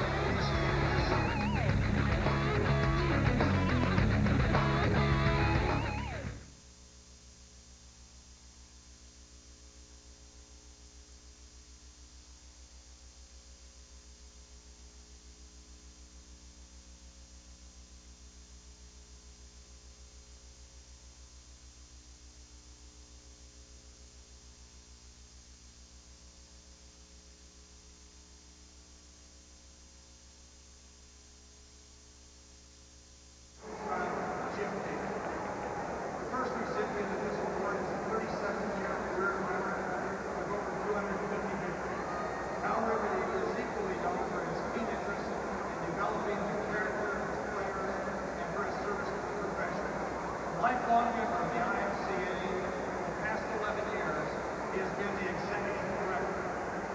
Pete, the first winner of the Walt Beagle Coaching Character Award from West Marshall, Kim Winkler, accompanied by his wife Judy and son Brian. We're at halftime inside the Unidome, and some members inducted into the Hall of Fame of the Iowa High School Athletic Association. Some Hilgenbergs inducted. Let's go down to Chuck Reed on the sidelines. We're joined here by the Hilgenberg brothers, recent inductees into the Iowa High School Football Hall of Fame. And first off, I'm going to talk with Jerry, other ones over here. Jerry, what does it mean to you? Well, I think it's a great honor to be inducted into the Hall of Fame. It's something that you always hear about, and you have a lot of friends and people that are in it, and it's great to be a part of it. And over here, I'm joined by Wally. And Wally, I'm sure you can relate the same sentiments, can't you? Oh, certainly. I mean, it's an honor and a privilege, but I'm pretty proud of the Hilgenberg family. You know, evidently we got some pretty good genes back in with Mom and Dad, and because Jerry's boys went on to play for the Hawks, and my son played for the Hawks, and we're just proud to, you know, represent Iowa in football overall, but the Hall of Fame's pretty special. Can't do much better than that. Congratulations, fellas, and thanks for joining us. Thank you very much, Chuck Reed, down on the sidelines. We should also mention another former Hawkeye, Matt Sherman, inducted into the Iowa High School Athletic Association Hall of Fame. We're at halftime. Bettendorf over Valley 25-17. We'll be right back in a moment.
The crowds have been fantastic inside the Unidome all afternoon and into the evening. The Class 4A championship game, Bettendorf with the lead, 25-17. Taking a look at the numbers, Dave, it's tough to say. Bettendorf is a big play offense, I guess. Well, that's for sure. I mean, the thing that stands out mostly is that both teams who have made their living by the run have adjusted and thrown the football. Valley's only got 38 yards rushing, Bettendorf 65. Valley has twice as many plays and twice as much time of possession, but you're right, Mark. Bettendorf got the big plays, and they lead in the key stat. They're ahead. 203 yards passing for the Tigers, 213 yards passing for the Bulldogs. And the Bulldogs with the lead, 25-15. Third quarter, in just a couple of moments, this thing is far from being over. And we'll have all the excitement when we return here on MVP Sports Television.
Valley Tigers trailing this one by 12. Third quarter in just a couple of moments. Kevin Hall on the sidelines with Valley coach Gary Swenson. Here with Coach Swenson. Coach, your team in an unusual position here, down 12 at halftime. What'd you tell the guys at halftime? Well, we got to just keep battling. This is a really good football team, and we knew that coming in. And, you know, we haven't made them earn any points. We've given up big plays. They haven't driven the ball on us yet. But, boy, we got to wake up in the secondary. We're just not even in the ball game right now back there. But they're very good at what they do. They're very accurate on the deep ball. We've seen that on film, and we got our hands full. We're just going to have to keep fighting and try and get back in this thing. 30 straight victories for your team. They're used to winning. They're used to being ahead. What's the mood of the team right now? Do they feel like they can get back in this game and eventually win it? Well, there's no quit in them. You know, they know what is ahead of us here. They know we got to try and get back in this thing in the third quarter. They know that's not going to be easy. But you won't see us quit. We're going to keep fighting, and we'll keep battling out here. And we'll give this team 4 quarters. Coach Swenson, good luck in the second half. Thank you. That's Gary Swenson, the head coach of the Valley Tigers. Thanks much, Kevin Hall, down on the sidelines here inside the Unidome. Good shot of Jason Kroll warming up. That's the quarterback for the West Des Moines Valley Tigers. It's been a first half of big plays, and Chris Ivory has caught some tremendous passes. Colin Sandeman's caught some tremendous passes for the Bettendorf Bulldogs. And on the pitching end, Ryan Fick has thrown some pretty good footballs downfield for his receivers to catch, Dave. That was a great job. He's 3 times he's hung in there, twice going to his left to throw big passes, and he's made a big difference for these guys. Another good toss there, and yet another touchdown. And Mark Cook, you're on the receiving end of throws like this. It's fun if you're a receiver. It becomes a very fun game. It's like practice, 7-on-7. Just kind of run your routes. You know the quarterback's going to get you the ball, and the key for these quarterbacks is if they have the time, they're able to step up in the pocket, look down the field. Both these guys are very efficient, good strong-arm guys. They can make plays. The key is the pressure on these guys. And right now, Bettendorf's done a great job of keeping Kroll uncomfortable in the pocket. Ryan Fick, the quarterback for the Bettendorf Bulldogs, 6 out of 9 for 213 yards, 3 touchdowns, and 1 interception. Let's head back down to the sidelines. A very special guest is standing by. I have the great privilege of being joined by the executive director of the Iowa Games, Jim Hallahan. And Jim, one of the things we're stressing here at these state championships is sportsmanship. And I know that's something you take very seriously with something called Pursuing Victory with Honor. Why don't you talk a little about that program? Well, about 5 years ago, there was a major sports summit in Arizona where they invited leaders from all over the country, including John Wooden in basketball, Bob Costas from NBC. They had college presidents and athletic directors and said, we've got to do something about sportsmanship at the collegiate, scholastic, and lower levels. I heard about the conference. I actually got invited to it after I requested to go to it, but it was 3 days of working hard and coming up, applying the 6 pillars of character from the Character Counts program: trustworthiness, respect, responsibility, fairness, caring, and citizenship to sports at all levels, so we build better citizens through the sport experience. We don't have much time, but can you see the results? Well, I think there's definitely great things happening. I know the Iowa Games, we've seen great results. We give about 2,500 patches a year. This year, Regency Homes has been sponsoring Iowa and Iowa State football games by awarding character awards and talking about them during the telecast of the games. Jim, thank you very much, and best of luck with the Iowa Games. Thanks, Chuck. That's a great interview with Jim Hallahan, the principal 2-minute drill right now, Principal Bank. And that character counts. That is a strong push in and around the Des Moines area. I believe Scott Raker, a gentleman who has worked very hard for character counts. And you talk about not just at the pro level, but down to college and down to high school and even down to that junior high level. It is so important. Principal Bank 2-minute drill. Like the two teams on the field to today's game, Kevin Hall and Chuck Reed down on the sidelines, doing a nice job tracking down some interviews. And the Hilgenbergs on at halftime. Just had Jim Hallahan on, so it's been a very good halftime here. Now they will count off that unsportsmanlike penalty to start the kickoff here in the third quarter. And that is how the second quarter ended, an unsportsmanlike call on the Bettendorf Bulldogs. Coach, I'm going to pose a question here. If I was an offensive team kicking off on this, I would try an onside every single time. Well, he might bloop it. That's a possibility. You know, the bottom line is if you kick it 10 yards, they're still going to get it on the 35, in my opinion, which is, you know, that's a mediocre return for the coverage team. And I would just take a chance here. Wojtek Michaela to kick it off. And that 15-yard penalty moves it across midfield to the 45-yard line of Bettendorf. Or he could just drill it into the end zone. I thought he was trying to kick a field goal there for a moment. So Bettendorf will take over at 1st and 10 at the 20. Ryan Fick, the quarterback, Andy Bertram, Dan Halfman, Quinn McVeigh, Greg Reckman, and Nick Palczynski, the starting line, offensive line for the Bettendorf Bulldogs. Tight end, Jeff Bitter or Isaiah Stevens. Chris Ivory, a couple of great catches in that first half. I'm going to go back to that. I'm an aggressive guy, though. I think you got, what, a 50, 60, 40% chance of getting that ball. Worst case scenario is that they get it in the 35. It's a 15-yard difference. You're right. One man in the backfield. And it's going to be the give to that one man, and he's not going to get back to the line of scrimmage. Well, some penetration as they ran the counter sweep. Nobody filled for the pulling guard. And penetration by number 56 from Valley. Knocked it off in the backfield. That's Mike Trueblood in on the stop. Haberman there as well. Great sign of a well-coached team. When that guard pulls, that D lineman is trained to just track it, and he's going to follow it down there and blow anything up that moves. And both sides have done a great job of that today. When that left guard's pulling out, that defensive tackle just taking that gap and running hard with it. Class 4A title game. That's what we're doing. My name's Mark Allen. Marv Cook and Dave Triplett up in the booth. Down on the sidelines, it's Kevin Hall and Chuck Reed. Tight end to this near side. Sandeman's going to go in motion. And the blitz. And down goes the quarterback, Ryan Fick, in a hurry. My heavens. Well, I tell you what, Valley certainly come out with their impact is going to be to bring people and cause destruction in the backfield. Ivory was open down the field, but if you're on your back, you can't get it to him. Cam Godfrey on the blitz. Sensational. 3rd down and 18, all the way back to the 12-yard line. The first two plays from the line of scrimmage for Bettendorf, -8 yards the game. When you're able to time the blitz like that, it puts so much stress on the offensive line. The guard and tackle just can't slide down and pick it up quick enough. Fick on the play action. Back to pass. Now he's going to tuck it and run to the far side. Brought it down once. Nice little spin move. Gets back up to the 20 to the 23-yard line. At least he got him some breathing room. Well, that was a nice job. Valley secondary, they woke up, and everybody was well covered, but Fick kept his head about him and put the ball away and got back to line of scrimmage so he could punt it away. And Fick back. And you can see, nice job. Linebackers even coming out into coverage. And Fick had to pull it down and run a little bit. Good spin move. But then finally, tackled from behind by Jan Michael Matheny. The replay brought to you by Dodge. Grab life by the horns. 3 and out for the Bettendorf Bulldogs on their first possession, and they'll punt it away. Mike Hayward with the kick. Good field position for Valley here now. If they can get their ground game going. Tigers with the fair catch, and you can see their cheering section on their feet. Great crowd here inside the Unidome. And you look at the Bettendorf sidelines and up into their stands, A lot of pink shirts. I want to know if Chuck Reed and Kevin Hall can go over there and help us figure out a lot of pink shirts being worn by the Bettendorf fans here tonight. And there you see the West Des Moines Valley quarterback, Jason Kroll, 10 out of 21 for over 200 yards passing in the first half. I formation in the backfield. And again, second man through the hole, a pickup of maybe 1-2 yards.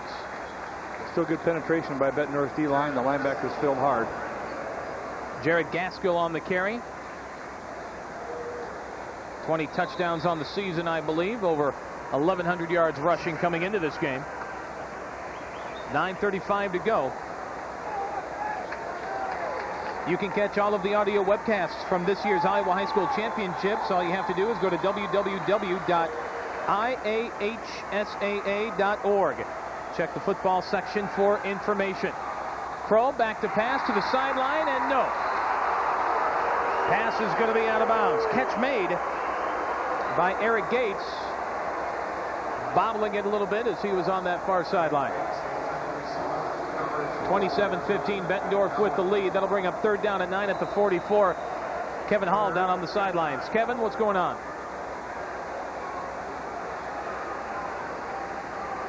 Kevin Hall's going to update us here in just a moment. Injury update. Helmet back on, but I don't think he'll be returning. I just talked with the trainer. He said his shoulder's really sore. He doubts Templeton will be able to return for the Valley Tigers. All right, so that's Nate Templeton. And the draw play, and it's going to be stuffed by the Bettendorf Bulldogs, and that'll bring up fourth down for Valley.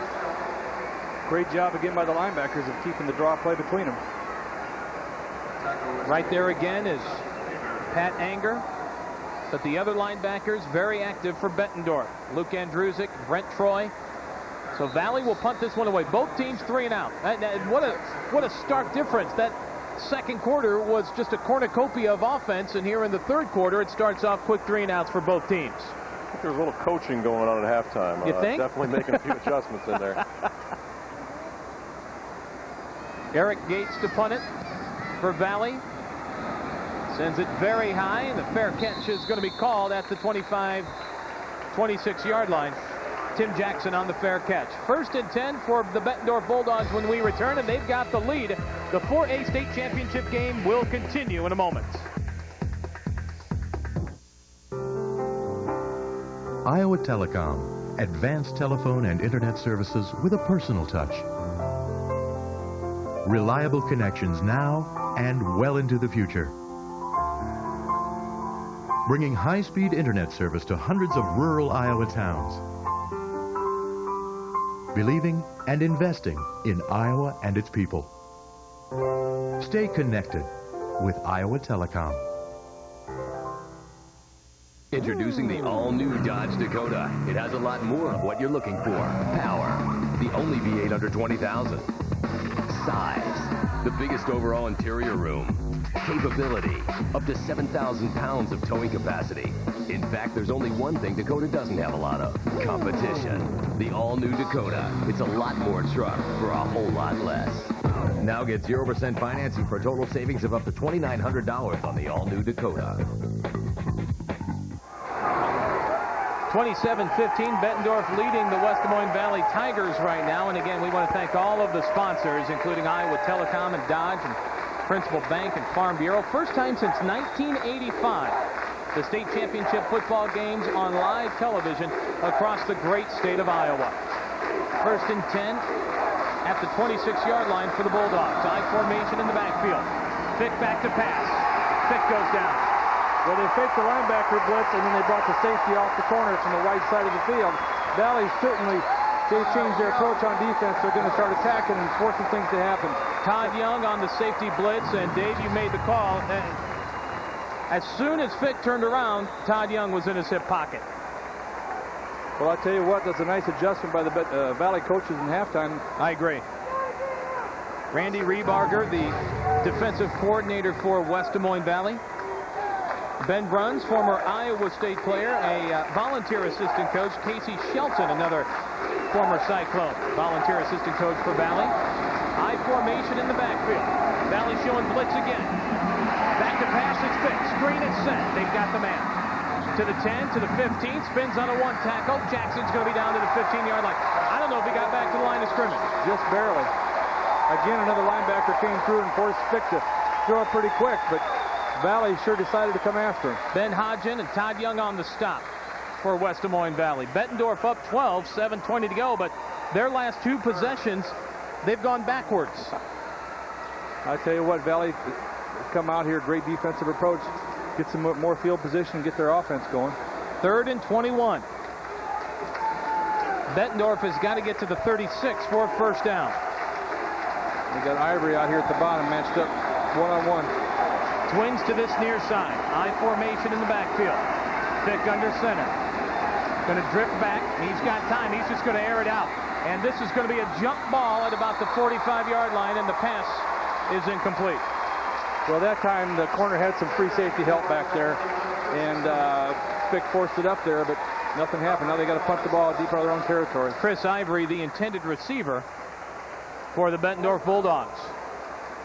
So Bettendorf, their first 2 possessions here in this 3rd quarter, they've had to punt it away. Good shot of Ben Bruns there, Iowa State grad. Turned that program round up there 30 miles north, or not 30 miles north of here. I was thinking we were in Des Moines, but we are in Waterloo, inside, thank goodness. We're in Cedar Falls. Thank you. Brett. Marv Cook with us. And that's going to be a kick there. Mike Hayward on the punt there for the Bettendorf Bulldogs. No gain on the return. Let's quickly send it down to the sidelines. Well, guys, you were talking about Ben Bruns, a former Iowa State offensive lineman who's a volunteer assistant coach for the Valley Tigers.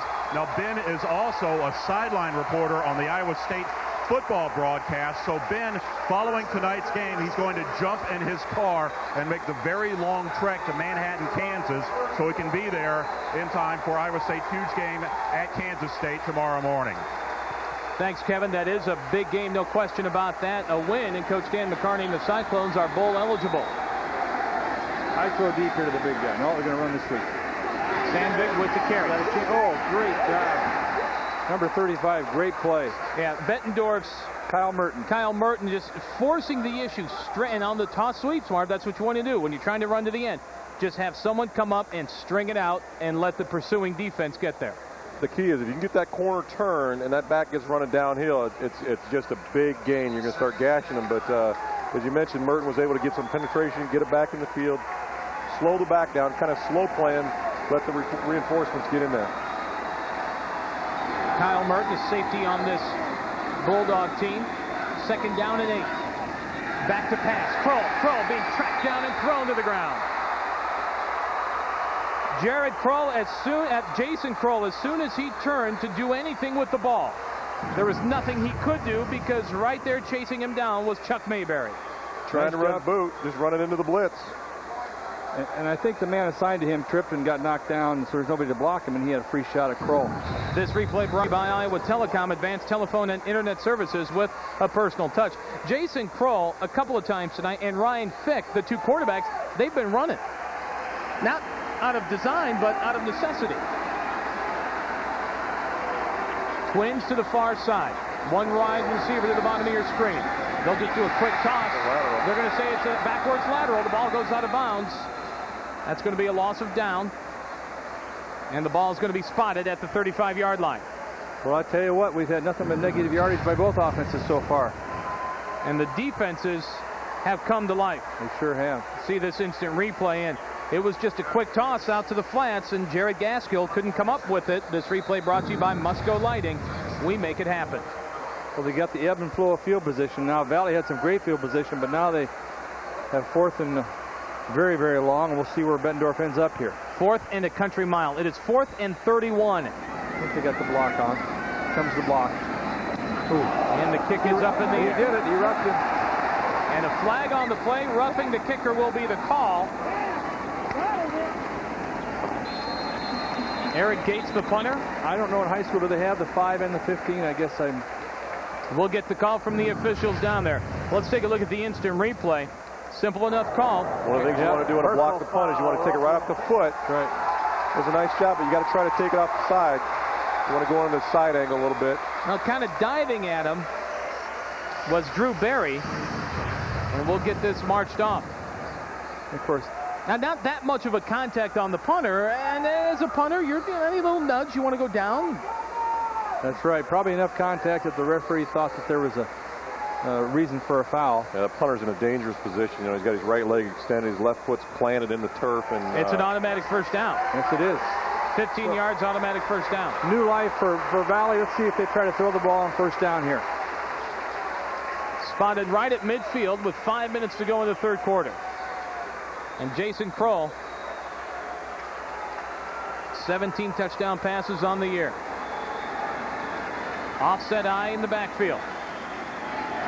Kroll under center. Here comes Pat Anger again on the blitz. Kroll hit right when he throws it, but the pass is caught across the 45 down to the 42-yard line, and the pass caught by Ben Percival. Good protection there, and a nice job in the 3-level route, and he hit the middle guy and the tight end on the turnout. Taking a look at the rushing yards this half, West Des Moines Valley in the hole 27 yards. Bettendorf in the hole 8 yards. I think those defensive guys had a little pride. Negative 35 yards rushing in this quarter. 27-15, Bulldogs on top. Jason Kroll under center, second down and 3. Here we go. Gaskell on the carry. To the 40, to the 35, trying to cut it back. Down across the 30 to about the 27-yard line.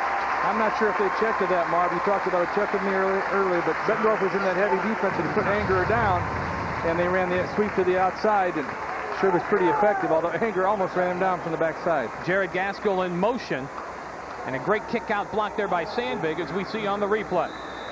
First and 10 for West Des Moines Valley at the Bulldog 28-yard line. And they got Gaskell in at fullback, put him up at the wing. Sandvig, the lone setback now. Kroll under center. Steps up. He's got a flag on the play, but holding's going to be the call in the backfield. Touchdown caught, but we've got holding on the Valley Tigers. That was a nice scheme there by Valley. They got Gaskell down the seam, so they know they can throw it. And sometimes the only way you can block Pat Anger is to hold him and hope you don't get caught. Negate the touchdown for the Valley Tigers. And Coach Triplett, you hit the nail on the head. This is a great scheme. I mean, it's a good play. Putting a lot of stress on your running back if you're going to have him one-on-one against Anger all day long. That's a tough block for a running back. But Kroll does a nice job of stepping up.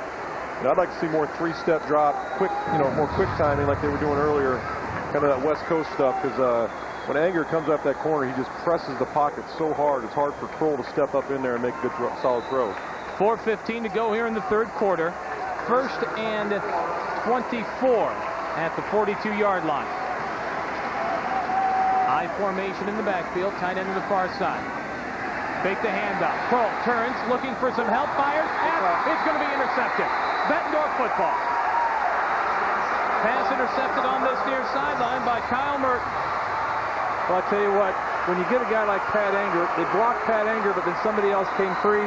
Nice job of Kroll stepping up and under pressure. Threw a little bit behind the receiver. Great job of Bettendorf of breaking on it.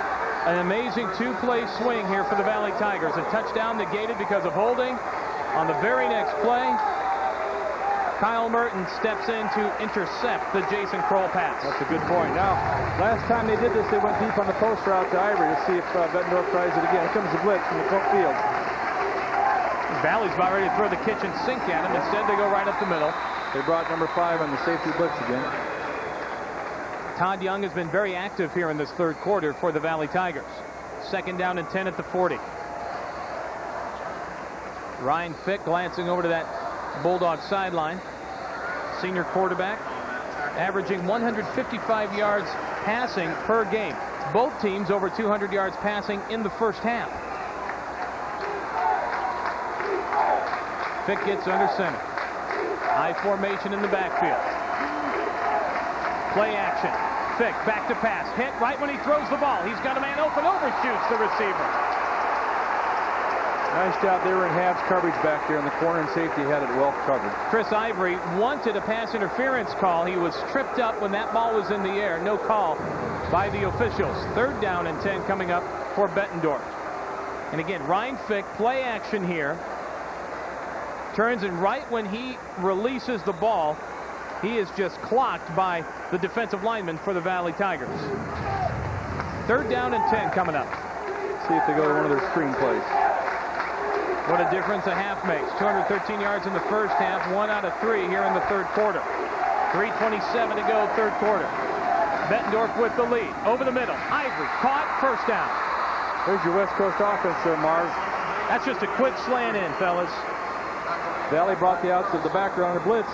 Just hit three-step slant route. Great throw and catch. 1st and 10 at the 48 for the Bettendorf Bulldogs. You get two windows there when you're throwing that slant route. You got to watch the flat coverage. If he runs wide to cover the flat, then you hit that slant in behind it. That's exactly what Fick did right there. You throw that in time, that's very hard to stop. Chris Ivory, 4 catches, 128 yards, 2 touchdowns. He's making a case for the MVP. I formation in the backfield. Bettendorf's going to keep it on the ground. Nice fighting for some tough yards. Senior running back Tim Jackson. Under 3 to play. You take a look at, again, we talked about this in the Class A and the 1A state championship game. You look at some of these helmets and you see the scrapes and the dents, and you look at the jerseys and you start seeing the tears, and that's what you want when you're a football player. You come out and your helmet's clean and your jersey's not ripped. Your opponent's thinking, who are you? That's exactly right. I mean, the only thing you want more is maybe a little mud, a little dirt in there. Sure. Jackson's going to come in motion now, and they're going to give it to him. Quick sweep to the far side. Valley not biting on this. Great play by Young. That's tremendous pursuit. Jackson loses 4 on the play. Let's go down to the sidelines, Kevin Hall. Well, guys, just to give you an example of how important this game is for the Valley Tigers, number 48 defensive lineman Jan Michael Matheny, probably the Tigers' best defensive player. He has a partially torn ACL. That injury happened in the final game of the regular season, but he's withstanding the pain and going in there and playing because he knows how important this game is to the Valley Tigers. That's a great story, Kevin. Jan Michael Matheny, 190-pound senior. 3rd down and 7 at the 45-yard line for Bettendorf. Play action, Fick back to pass. Flag on the play. Knocked away by Brian Carlson. But a flag on the play. And we will sort that out. 8-man championship game tomorrow morning. That's how we begin our morning at 10 a.m. The 2A and 3A state championship games to follow. I think you're right. I think I'm starting my morning somewhere on a tailgate around Kinnick Stadium tomorrow morning. I can't tie my shoes at 10 a.m. in the morning. You guys have your fun tomorrow morning, and we'll have ours here. Now, the 8-player game, Adair Casey facing St. Mary's out of Remsen, Iowa. St. Mary's is here. I mean, they drove in this afternoon. I see them sitting over on the far side up in the bleachers, and their athletic director, Kevin Kaler, is with them. Kevin Kaler and I, classmates at Iowa City, Regina. For anybody who doesn't think that's good football, just ask Chad Greenway. That's exactly right. And the punt and the catch made at about the 18-yard line. Sort of a sliding catch made there by West Des Moines Valley, Dan Heisman. Well, he got some field position here now for Valley, for Bettendorf's defense. Valley needs to come out and move the ball down the field. Bulldogs with the lead, 27-15. Let's take a timeout to hear from our statewide sponsors for the Iowa High School Football Championships.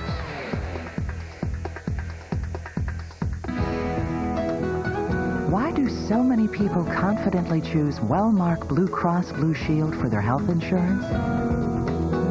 With the Blues, our health insurance is easy and hassle-free.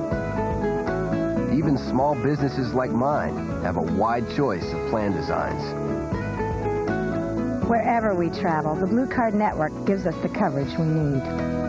Wellmark Blue Cross Blue Shield. The difference is blue.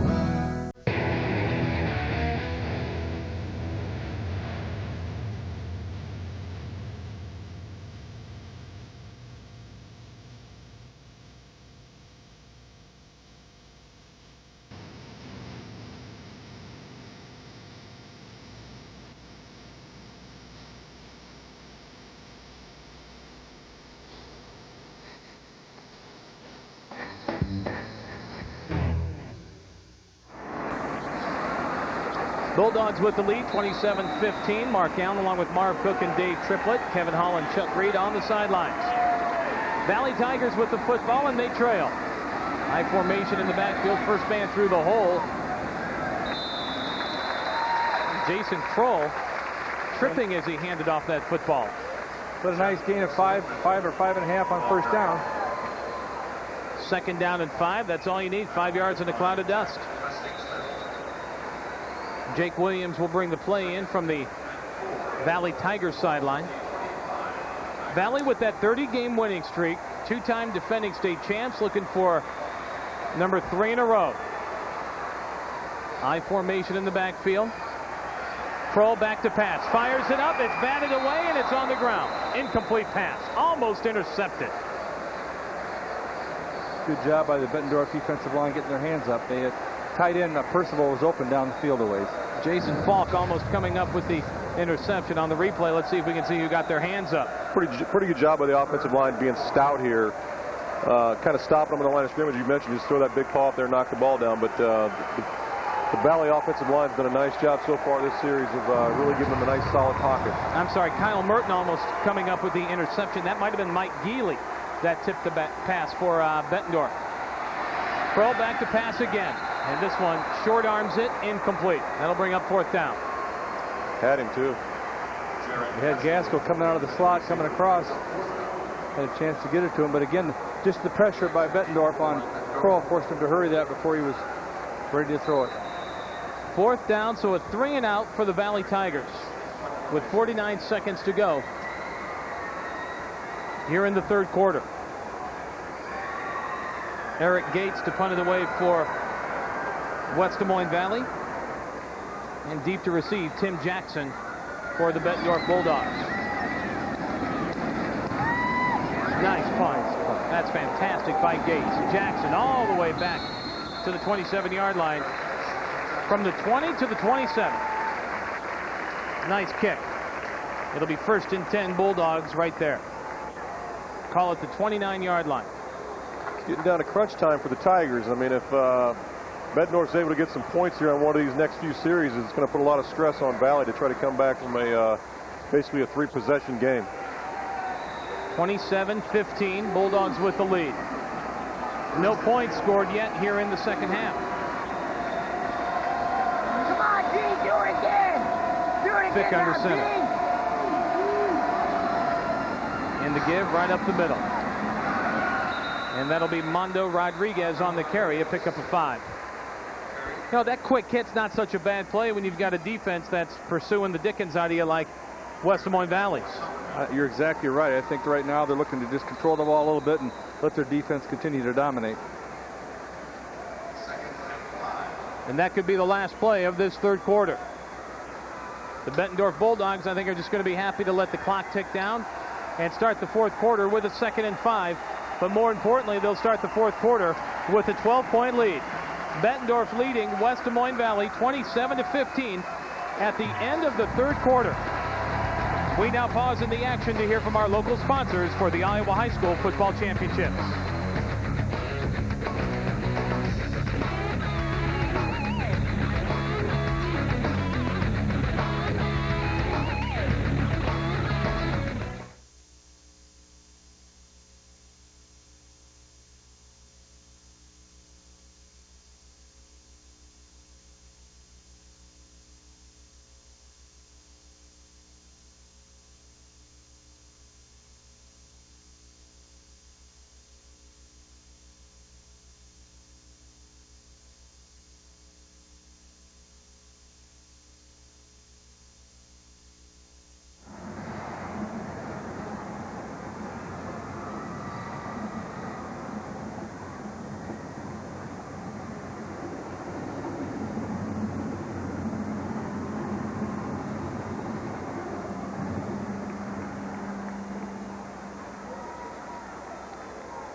Fourth quarter underway with Bettendorf leading West Des Moines Valley 27-15. Chuck Reed down on the sidelines now with a special guest.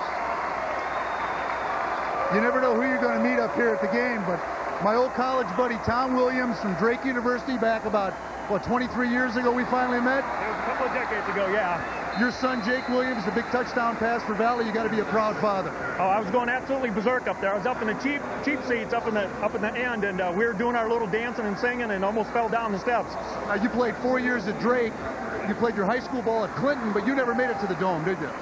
No, didn't make it here till we came up and played, you and I, when I was playing at Drake. So, no, we got knocked out in high school by the eventual state champion 2 years in a row when I was at Clinton High.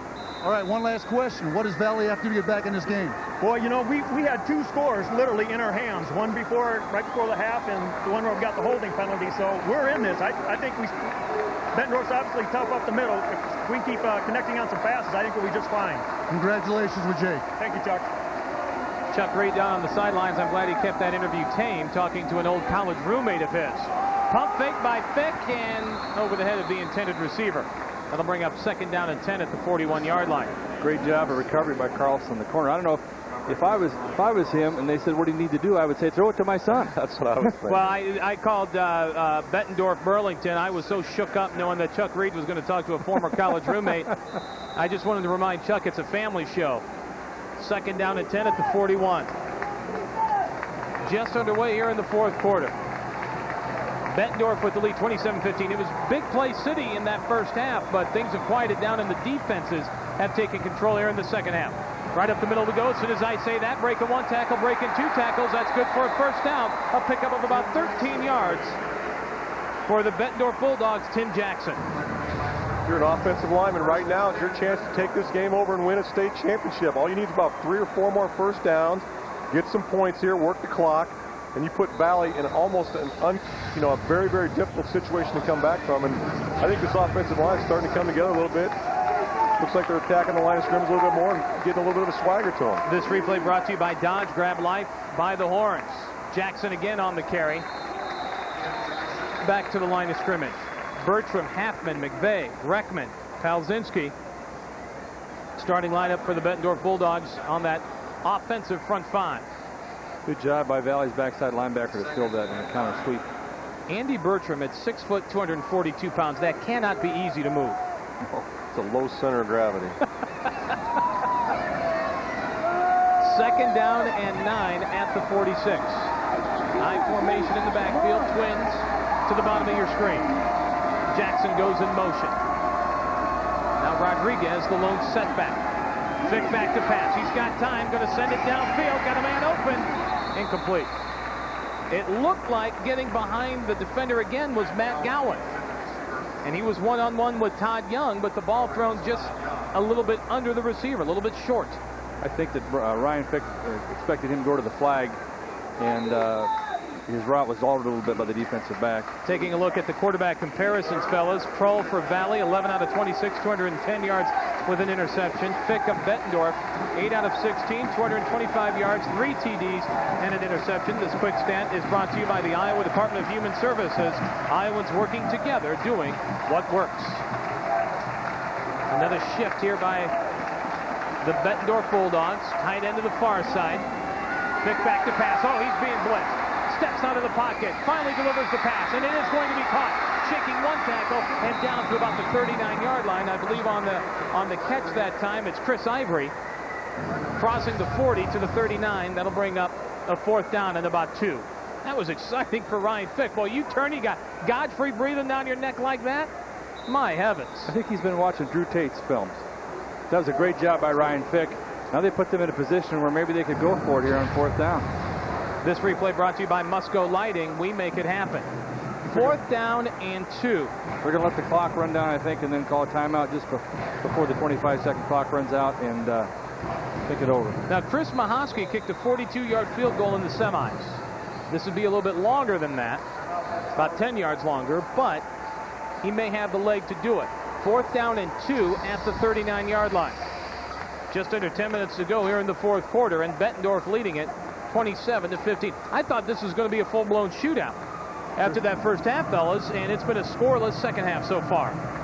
That's a good shot there of Nick Palzinski. He's the one with the mohawk. Kind of easy to tell there in that crowd. I was telling Coach that mohawk looks great for 12 weeks, but then that first Monday after the last game doesn't look as good when you're walking down the hallway. I tried that. You had a mohawk? I tried that. Oh, I'll give you $10 if we go get you one tonight. I'm trying to picture you in a mohawk, Mark. Oh, my It's golly. not a pretty sight, that's for sure. Well, a lot of the Bulldog fans are in pink T-shirts over on their side of the field. Let's go down to Kevin Hall to get an explanation on that.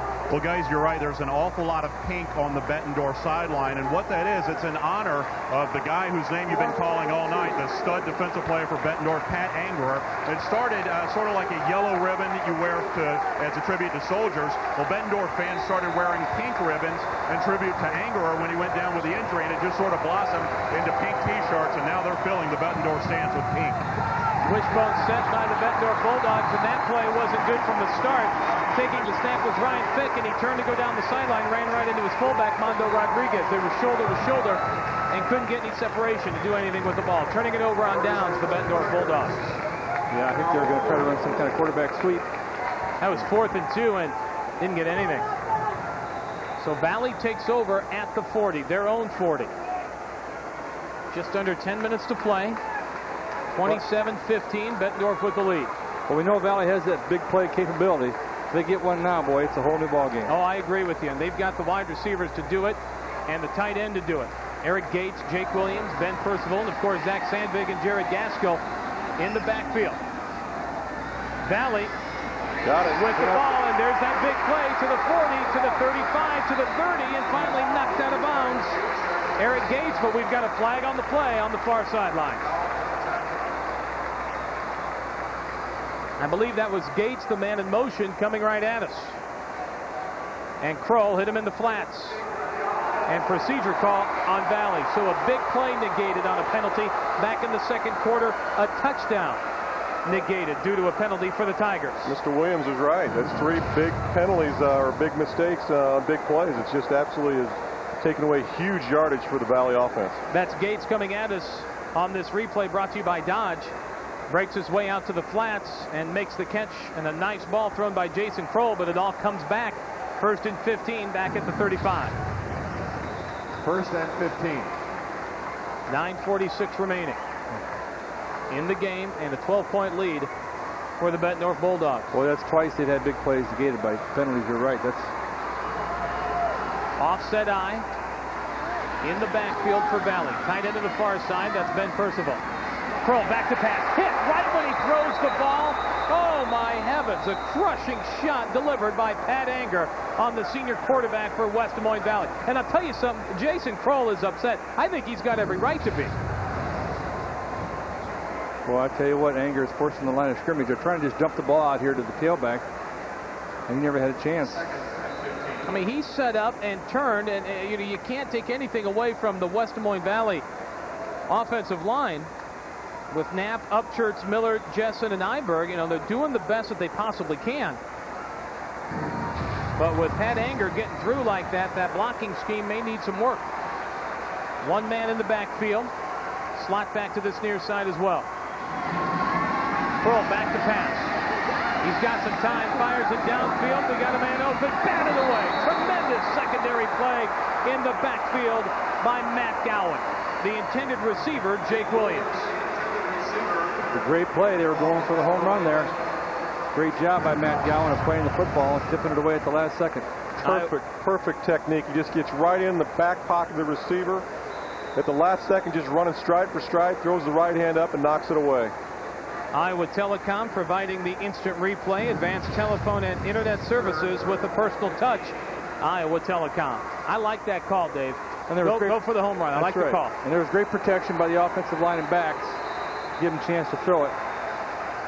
West Des Moines Valley calling a timeout to talk about it. 3rd down and 15. And the ball's at the 35. No points scored in the last 15 minutes of play in this ball game. And again, in that first quarter and a half of football, it was lights out for both of these teams. Bettendorf, a couple of long touchdown strikes. Ryan Fick to Chris Ivory. Tim Jackson breaking away a couple of nice runs as well for the Bulldogs. West Des Moines Valley able to come back. It's a 12-point football game right now, and Valley calling a timeout to talk about it. 3rd and 15 at their own 35-yard line. I don't think Gary had the right personnel that he wanted in there, so they wanted to make sure they got it correct. It's a big 3rd down for him. There's a good shot of Ryan Fick on the sideline, talking things over with Isaiah Stevens. Isaiah Stevens. Of course, he's got a lot of Bulldog team. Ryan Fick's got a lot of quarterback blood. His mom's Dale Skogman, whose brother is Kyle Skogman, that also played quarterback at Iowa. If you want to listen to this game on the internet, go to www.iahsaa.org, click football, and click on the link for tonight's game. And all games tomorrow also on the internet. Screen set, and the pass is caught. We're off to the races. Crossing the 50 to the 40. We've got a flag on the play, and that's going to be a block in the back. That was the screen to the Seligman on the reception. That was a well-executed and a well-designed executed play. Screen to the fullback. Let's get the call. Maybe I was presumptuous in my comment that it was an illegal block on West Des Moines Valley. Holding on Black. Not an illegal block, but holding. And let's take a look at the replay as Kroll is back to pass. That's just a beautiful screen. It was set up perfectly, and now Jeff is just simply off to the races. The big fullback for Valley averaging over 6 yards a carry. Boy, I tell you what, I think I did not see anything there. I thought 62 had a nice job. He had his left hand in on the shoulder pad, but it looked like it was inside the integrity of the defender's body. So I didn't see any jerseys stretching, or it's too bad. It takes away a big gain for the Valley Tigers. Troy Zimmerman on the stop. 3rd down and 6 now at the 44. High formation in the backfield. This is a big 3rd down play for the Tigers. Kroll back to pass, being chased, and he's going to go down.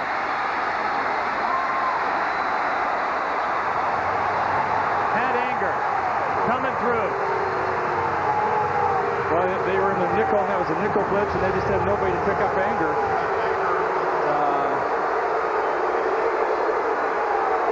Poor guy didn't have a chance. No, he did. Pat Anger, it's almost like he was in the backfield. And he puts Kroll to the ground, and Kroll and Anger. I was wondering what was going on there, but Kroll had his face mask. A little two-step there at the end of the play. Well, there's some frustration on the part of the quarterback there. You can't really blame him. That was Eric Gates to punt it away again. Pat Anger, 11 tackles tonight, 4 for loss, and 2 sacks. But, I mean, how many times, though, is he not made the play, but he's just disrupted it and created just complete havoc? You know, the handoff to Sandvig or the pass plays, you know, forcing anyone with the ball in the backfield to sidestep or to get away from him. I mean, he is so important to this Bulldog defense. The punt by Eric Gates. It'll be Bulldog football with 8:09 remaining. It's a different Bettendorf defense with Pat Anger on the field. And the Bulldogs have the lead and the football. We take this time out to hear from our statewide sponsors for the Iowa High School Football Championships.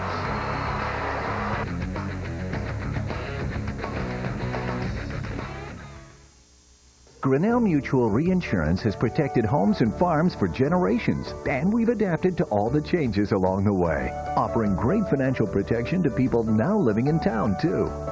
Grinnell Mutual Reinsurance, a policy of working together. A brief reminder from Grinnell Mutual Reinsurance. Whether you live in the country or in town, you don't have to have a cow to call us. Grinnell Mutual Reinsurance, a policy of working together. Fairway is proud to be a sponsor of the 2004 Boys High School Football Championships. Shop your local Fairway store for quality products and a full-service meat department. Look for these specially priced products. Quilted Northern Bathroom Tissue, 2 for $6. Aridana Perspirant, 2 for $3. Old Orchard Cocktails and Low-Carb Juice, $1.29. Popables Candy, 2 for $4. Gillette Mach 3 Razor, Venus Razor, 4-count refills, $6.99. Uncle Ben's Ready Rice, $1.39. Kudos, 2 for $4. Find everything you need at Fairway, Iowa's most economical food stores. Inside the Unidome, Mark Allen along with Marv Cook and Dave Triplett. Chuck Reed, Kevin Hall down on the sidelines. Bettendorf football and Marv, they've got a big banner inside the Unidome of Bryce Popp, former defensive player here for the UNI Panthers, defensive player of the year in the National Football League back in the mid-90s. And you just compared him to Pat Anger. Played very similar, wreak havoc on offenses. And you can do it from inside, or you can also get in that down lineman, that defensive end position and rush the quarterback. And that's what Anger's been doing today, inside or outside. He's creating a lot of problems for the Valley offense. Well, if you are Bettendorf, you just want the clock to continue to run. And they hand the football off to Mondo Rodriguez. Cam Godfrey on the stop. Well, Bryce Pop's got to certainly like what he's seeing from his perch up there, because there's a lot of great defense being played here, especially in the second half on both sides. That's great pursuit by Cam Godfrey from his linebacker spot. I got a comment here by Coach Gary Swenson I want to get to after this play. I formation in the backfield. 7:35 to go here in the ball game. Right up the middle, action Jackson, no gain. Now, after the Valley semifinal went over Ankeny, we spent some time, Coach Gary Swenson and I, talking about Zach Sandrig. And he finished with 251 yards in that game, and we talked about the offensive line. And he said the offensive line is a zone blocking team, and unless you are better than us and are just whipping us up front, it's going to be difficult to stop the running game of Valley. Well, we've seen a Bettendorf defense do a pretty good job of stopping the running game of Valley. I think that both defenses have done a great job. I think you're right. I think you're right, especially here in the second half. 27-15, Bulldogs with the lead, 3rd and 7 at their own 39. The option, pitched out to Mondo Rodriguez. That's going to get the first down, but we'll have a clip on the Bulldogs. Yeah, that does two things. One, stops the clock, and second, do you take the penalty or do you have them punt it? Well, what the clock is, I decline it, assuming they're going to punt it, because they need to get the ball back as soon as we can. It's a good point. On the replay, you'll see the option. Ryan Fick to Mondo Rodriguez. Turns the corner, and there's the clip. Pick Palczynski, the big right tackle, getting called. Shows you what I know. They're setting them back. Gary Swenson's won 2 more state championships than I have. 15 yards. You know, you figure they're probably going to run it again here, try to work the clock. You call timeout and pick up 15 yards there real quick. Third you don't down. want to burn a timeout, though. That's probably not the best thing to do. 3rd down and 15, and we saw clock management and timeout game in that Class 1A final when St. Albert beat Gladbrook Rhinebeck. Rhinebeck had the ball at the 2, and they just couldn't line up for another play. Time simply ran out on them. No timeouts remaining at the end of that game. St. Albert wins the Class 1A state championship. Fick back to pass. Sends it downfield. He's got a man open, and it's caught. Off to the races we go. To the 20, to the 30. It's Tim Jackson into the touchdown. Touchdown, Bettendorf. 6:14 remaining in the ball game. I tell you what, you got to give Bettendorf credit for finding ways to get the matchup they want with their best football player in the open field against Valley. That's Jackson again, their tailback, catching a pass way down the field. Wow. We'll go to the replay. Sensational toss by Ryan Fick. Should have declined the penalty. Hindsight's 20/20, but wow, that's just taking advantage of it and throwing it right back at Valley, and Bettendorf's able to execute it. Tim Jackson sprinting down this near sideline and into the end zone for the touchdown. Mahosky on for the extra point. And it's good. 34-15, that's the score right now. Bettendorf Bulldogs, fellas, they are oh so close to winning this state championship. 68-yard touchdown reception for Tim Jackson. Bettendorf on top. We now pause in the action to hear from your local sponsors for the Iowa High School Football Championships.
Great job here.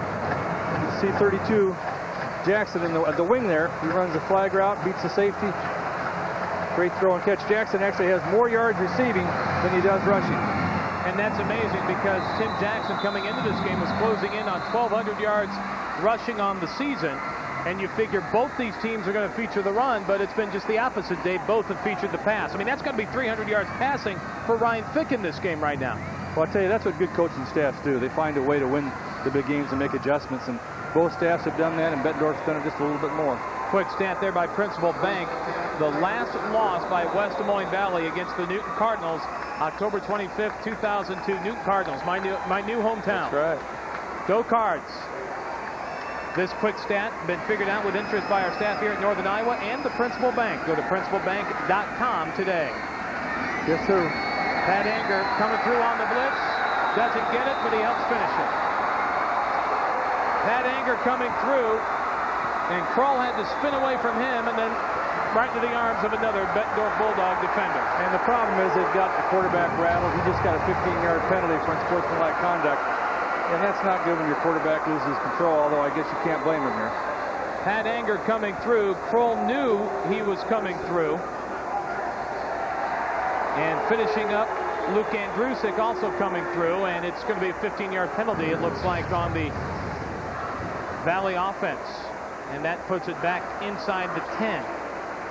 34-15, Bettendorf with the lead. I found it odd that a lifelong Cub fan like myself moves to a town where I have to wear Cardinal gear. Well, I guess you just finally wanted to go with the winner, huh? It's just interesting. It's just interesting the little tricks life plays on you sometimes. Jason Kroll sacked 6 times tonight. Second down and 25, back at the 5. Under 6 to play in the ball game. Jason Kroll under center. I believe that's Sandvig, the lone setback, and he's standing in the end zone. This is going to be a nice end-around play to Gaskell, and he runs out of bounds at about the 15. It'll be third down and 15 at the 15. That stops the clock. I have seen a lot of football games, you know, high school, junior high, college, professional. I have never seen one guy be completely as dominant as Anger has been today. I mean, I saw Derek Thomas get 7-8 sacks against the Seattle Seahawks. But this guy is relentless. This guy truly, I mean, Bettendorf Bulldog, this guy's like a pit bull. He sees the ball, he is going to go get it. And it's just been an absolutely dominating performance by this young man. You know, the cliche is to just call him a football player. I mean, he is a true football player, and he's got the nose for what's going to happen even before it happens. Flag on the play as this pass is going to be overthrown down near midfield. Triple coverage on the intended receiver, Eric Gates. But a flag on the play back at the line of scrimmage. Bettendorf is almost all nickel now with 5 defensive backs. Pat Jackson's their 5th defensive back. Procedure on the offense. It's going to be a procedure call on West Des Moines Valley. I'll tell you, penalties have really hurt them tonight. A couple of drop passes have really hurt them tonight. And that'll bring up 4th down, and the Bulldogs will try to set up a return for this one. 34-15 the score, and Valley will punt it from their own end zone. Gates in punt formation for West Des Moines Valley. Tyler Holly is back to receive along with Kyle Merton. Check that, Tim Jackson.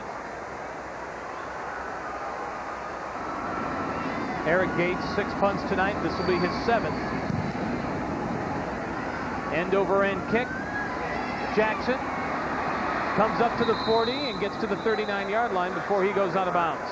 And that's where Bettendorf will take over. 5:37 remaining, and the Bulldogs just moments away from capturing another state championship. I'd be surprised, Mark, if we see the ball in the air at all here, even on 3rd and long.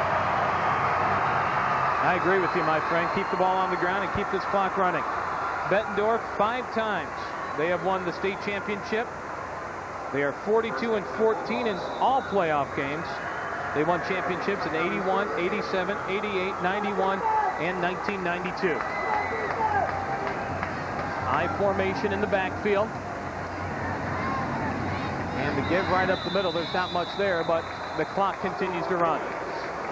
5.5 minutes remaining. Not too fancy there, but your clock is running. I cannot imagine, and after calling 2 state championship games already, 3 more tomorrow, I can't imagine being in the shoes of these student athletes down there, playing in the dome, playing in front of this crowd, this intensity, and all the energy that's down there on the field. And when you win, you know you're the state champ. You know you are the best for that year. High formation in the backfield. And to give up the middle. Pickup of about 4 yards. The Bettendorf Bulldogs, I believe, Tim Camarina on the carry.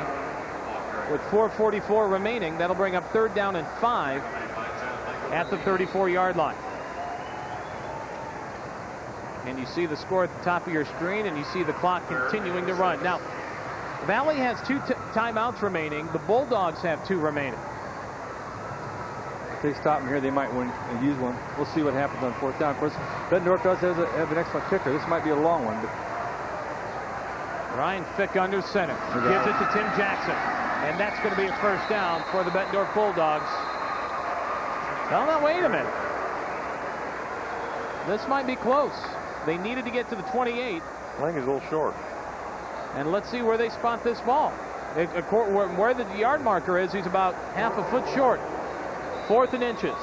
I think this is the perfect time for the hard count to try to draw them off. They used to call it no snap, no play. Is that what they called in the huddle? Remember that? Freeze play, a lot of different things. School right, you got to throw a little motion in there to just try to trick them. Yeah. Valley breaks the defensive huddle, and here comes Bettendorf. Wishbone set, and we've got motion on the Bettendorf offensive line. That'll make coach's decision a little easier. I bet he'll consider punting it now. Well, you're up 34-15. It's a 3 scores now for Valley with 3.5 to play. Well, Ivory's coming back in the game. What do you got to lose? Running in the play, 6. Alex Thomas for the Bulldogs. We were talking earlier, I think there's 1 million kids playing high school football now or trying out for high school football, and to think how many get a chance to have this stage. This is a run all the way. Well, breaking a tackle, breaking another tackle. The Bulldog quarterback Ryan Fick giving it his all. Picks up about a yard. That'll stop the clock with 3:03 remaining, and Valley comes back out onto the field. And they trail it 34-15.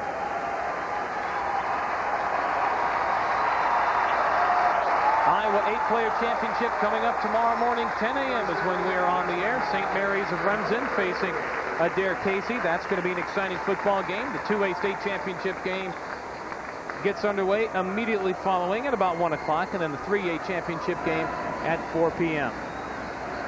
Harlan and Decorah for that 3A game. And the pass is going to be up, and it's going to be incomplete. 2nd down at 10. The ball at the 33. Earlier on I said, if you want to be the man, you got to beat the man. I think Bettendorf definitely proved that they are a great football team and deserve a state championship if they can hold out in the last 3 minutes and hold us off. But, the other aspect to it I thought about talking about was it's a lot harder to stay on top of that mountain than it is to climb that mountain. That's so true. A 30-game winning streak is an unbelievable record accomplishment. in high school football. There's no doubt about it, my friend. 2nd down and 10 at the 33. And they're going to try and end around play a pickup of 1, maybe 2 for Gaskell on the carry. The 2A state championship tomorrow has Gilbert facing Waterloo Columbus. That Gilbert team was 1-8 last year. They're now 10-2 playing for a state championship this year. Tremendous coaching staff there.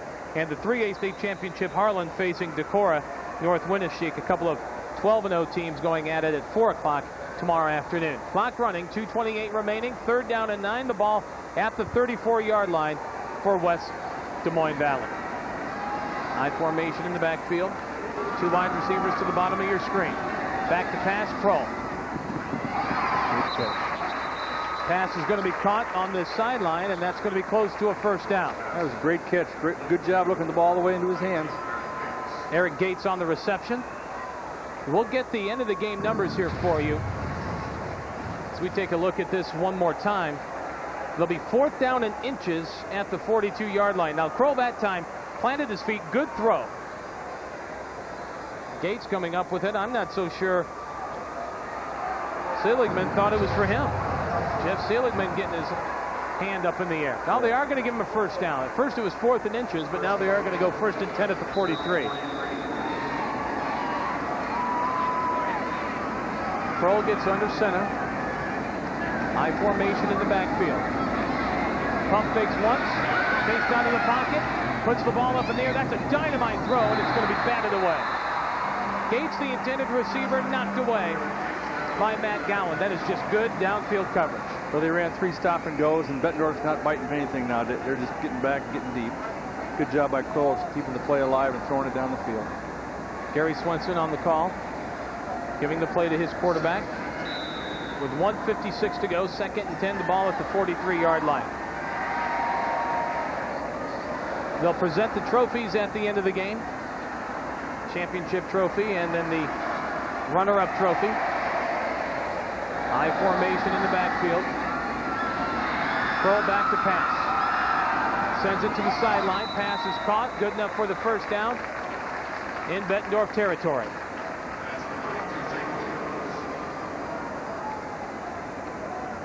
Just want to keep the ball in front of you. Make them use the clock. You know, they can march down, but you just want to let them use the time. I'm with you. You don't want to do anything foolish now if you're Bettendorf.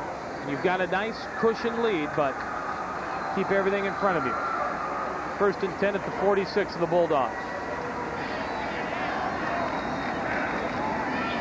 6 up on the line of scrimmage again for Bettendorf. Been that way most of the night. Nickel and dime it down the field.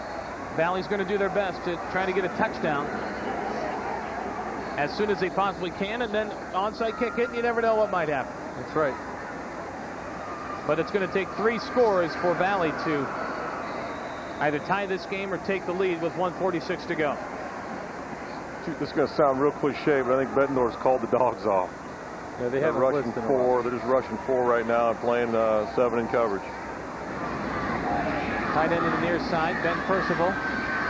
Back to pass is Kroll. Nice throw. Well, he throws a nice ball. My heavens. Overshoots the intended receiver, Jake Williams.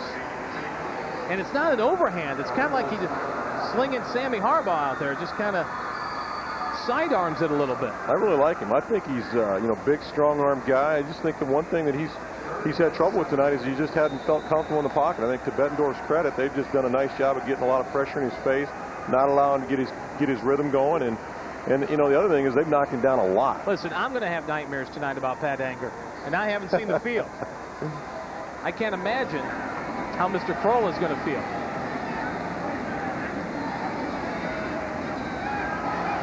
That's going to be a nice little draw play, good enough for the first down to stop the clock. So Jared Gaskell running the draw. Nice shot of Ryan Fick on the sidelines. Ryan Fick, 300 yards passing, 4 touchdowns. Broke a 1973 title game record for 296 yards. Ryan Fick, 10 out of 18, 301 yards, 4 touchdowns, and an interception. Breaking a record that's been around since 1973 passing. That's a passing record that's been around for a long time here in the state championship game. Broken tonight by Ryan Fick. I think that was the Dowling High quarterback against Davenport Central. Wow, we brought you along stats, didn't we?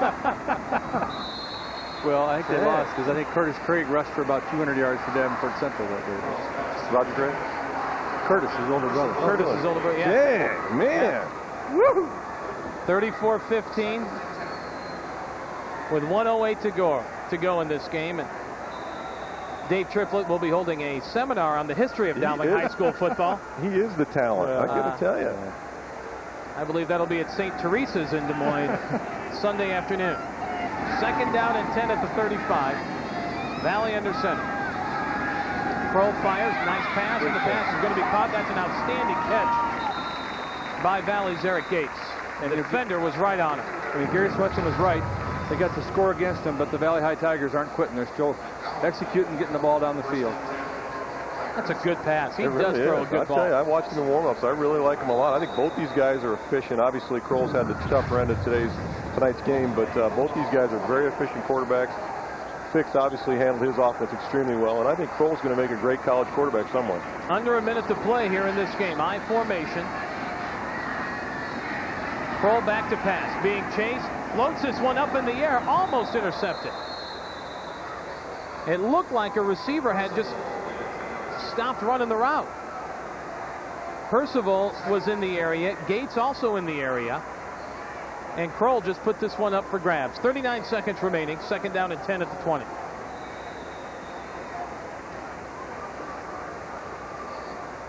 Did you just look that record up in the stat book? Actually, I remember it because it was at Kinnick Stadium, and it was a tough day for the Maroons, but they threw the ball. Now, were you coaching or playing then? I was a graduate assistant at the University of Iowa.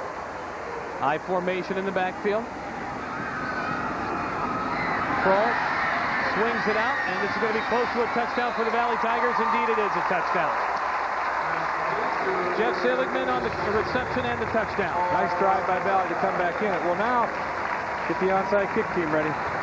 32 seconds remaining, 34-21. Bettendorf with the lead. Valley will kick the extra point, and then as Coach Triplett mentioned, they'll put in that onside kick team. Hey, before I forget, I want to thank Dave Triplett and Marv Cook for coming out and doing these games. We did the 1A game and the 4A game here tonight. This, for me personally, this has been a thrill. I mean, I'm sitting next to a guy who two-time Pro Bowl. I'm sitting next to a guy that was a great coach at the high school and the college ranks, and I want to thank you guys for coming up to help out with these. Mark, it has been fun. It's my privilege, again, to sit next to Marv and to work with you. I've heard you so many times on the radio. I've always admired the way you do games, and it's our pleasure. I appreciate it, guys. It's been a good time. It has been a thrill. So Valley, the extra point is good. Now they still trail by 12, 34-22 the final. And so, Marv, I think they call the cliche for this one is the good hands people for Bettendorf up front. That's exactly right. Bring those hands people. I'll tell you what, this is the play. Is that front line guy you do not like. Because they got 10 guys coming at you with no other mission other than hit you as you're trying to catch the ball. And, you know, it takes a lot of intestinal fortitude to be on the receiving side of this ball. Some of the Bettendorf players, Andy Bertram starting to celebrate on that sideline, along with Chris Ivory. Ivory catching a couple of touchdown passes here tonight. 32 seconds remaining in the game. 12-point lead Bettendorf, and yeah, they're going to spread things out to the left side, it looks like Valley is, and they'll try the onside kick in that direction.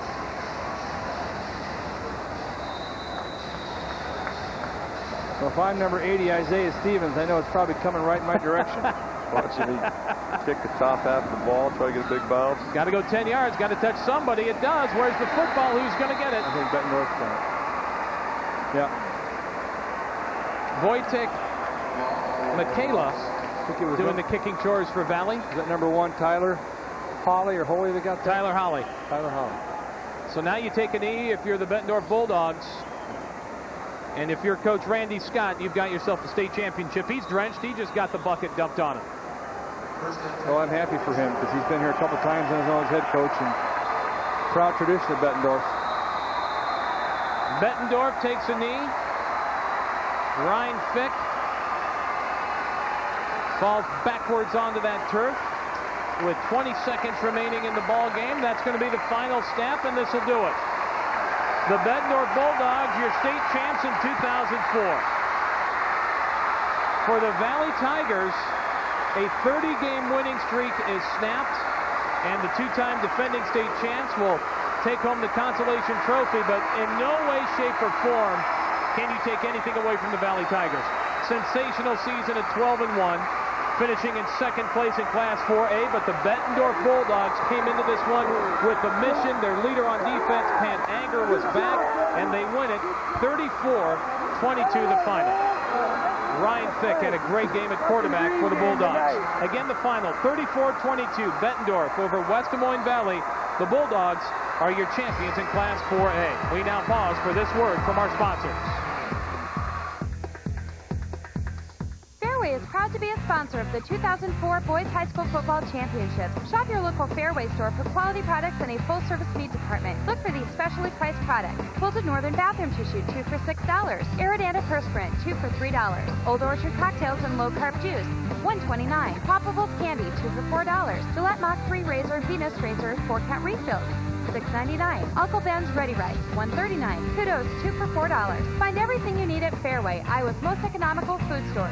Today's game is brought to you by Iowans, the same people who also bring you Great colleges and universities. great outdoor activities World-class entertainment and arts. Rewarding career opportunities. and a superior quality of life. It's all here for you in Iowa. Life has a lot to offer right here in Iowa. Thanks to Iowa's outstanding colleges and universities and our expanding high-tech economy, Iowa's future has never looked better.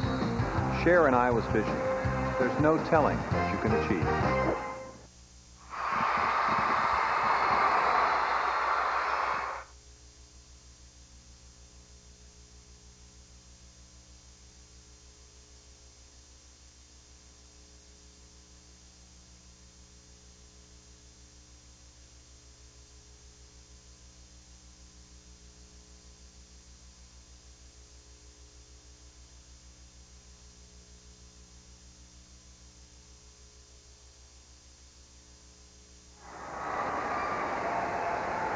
Bettendorf Bulldogs, your state champions in Class 4A. Let's go down to the sidelines right now. Head coach Randy Scott is with us. All right, I'm here with Coach Randy Scott of the victorious Bettendorf football team, and Coach Valley, 30 straight victories, 2 straight state champions, and you guys came in and proved you are the best team in the state tonight. Well, thanks. It's a heck of a ball game. They got a heck of a team, but Pitt, Ivory, Jackson, Sandeman, Anger, and Brusick, they just played lights out. Game of big plays offensively, and our defense just played pretty damn good ball all night long. You mentioned your quarterback Ryan Fick just burned the Valley secondary all night. Well, I tell you what, I've told my coaches, I've told my kids for a number of years, to win a state championship, you got to be able to beat man coverage because they're going to put 9 guys in the box and challenge you on the run. And you saw a quarterback, you saw receivers beat man coverage tonight. One last question. What does it mean to bring a state title back to Bettendorf? It's been a long time, but I tell you, it's so sweet. And I'm so happy for my coaches and my players because they have worked very hard. Coach, congratulations. Thanks. That's Coach Randy Scott. Thank you very much, Kevin Hall and Coach Randy Scott. He's got that coaching voice, kind of raspy. Let's head down to the field now. Bud Legg from the Iowa High School Athletic Association with the trophy presentations. The awards program of the Iowa High School Athletic Association is one of the most extensive in America. In addition to the trophies for each team, each player in this game will receive a medal, a certificate, and an autographed football for their teammates to sign. This is made possible through the Iowa High School Athletic Association and its exclusive corporate partner, the Iowa Farm Bureau, and we hope that these mementos will be a lasting reminder of what it meant to play in a state championship game. Presenting the awards tonight, 3 members of the Board of Control of the Iowa High School Athletic Association.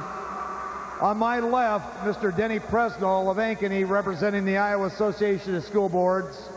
In the middle, Mr. Ron Sadler, the chairperson of the Board of Control. He's the superintendent at Howard Winishek Schools in Cresco. And on the far right, Mr. Dan Delaney, the activities director at Mason City. Tigers, you've had a great year. In fact, you've had a great 3 years.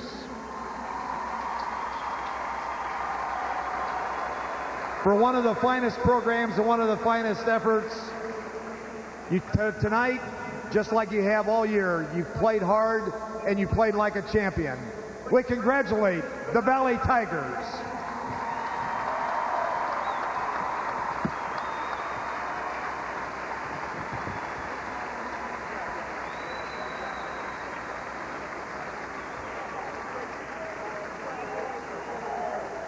Bulldogs, when you're going 13-0, you deserve the title state champions.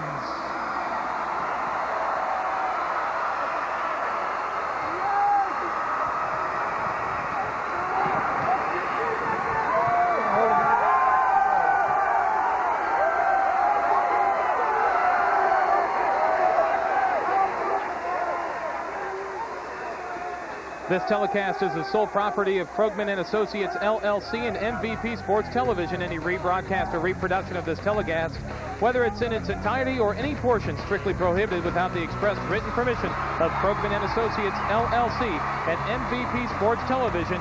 All rights reserved.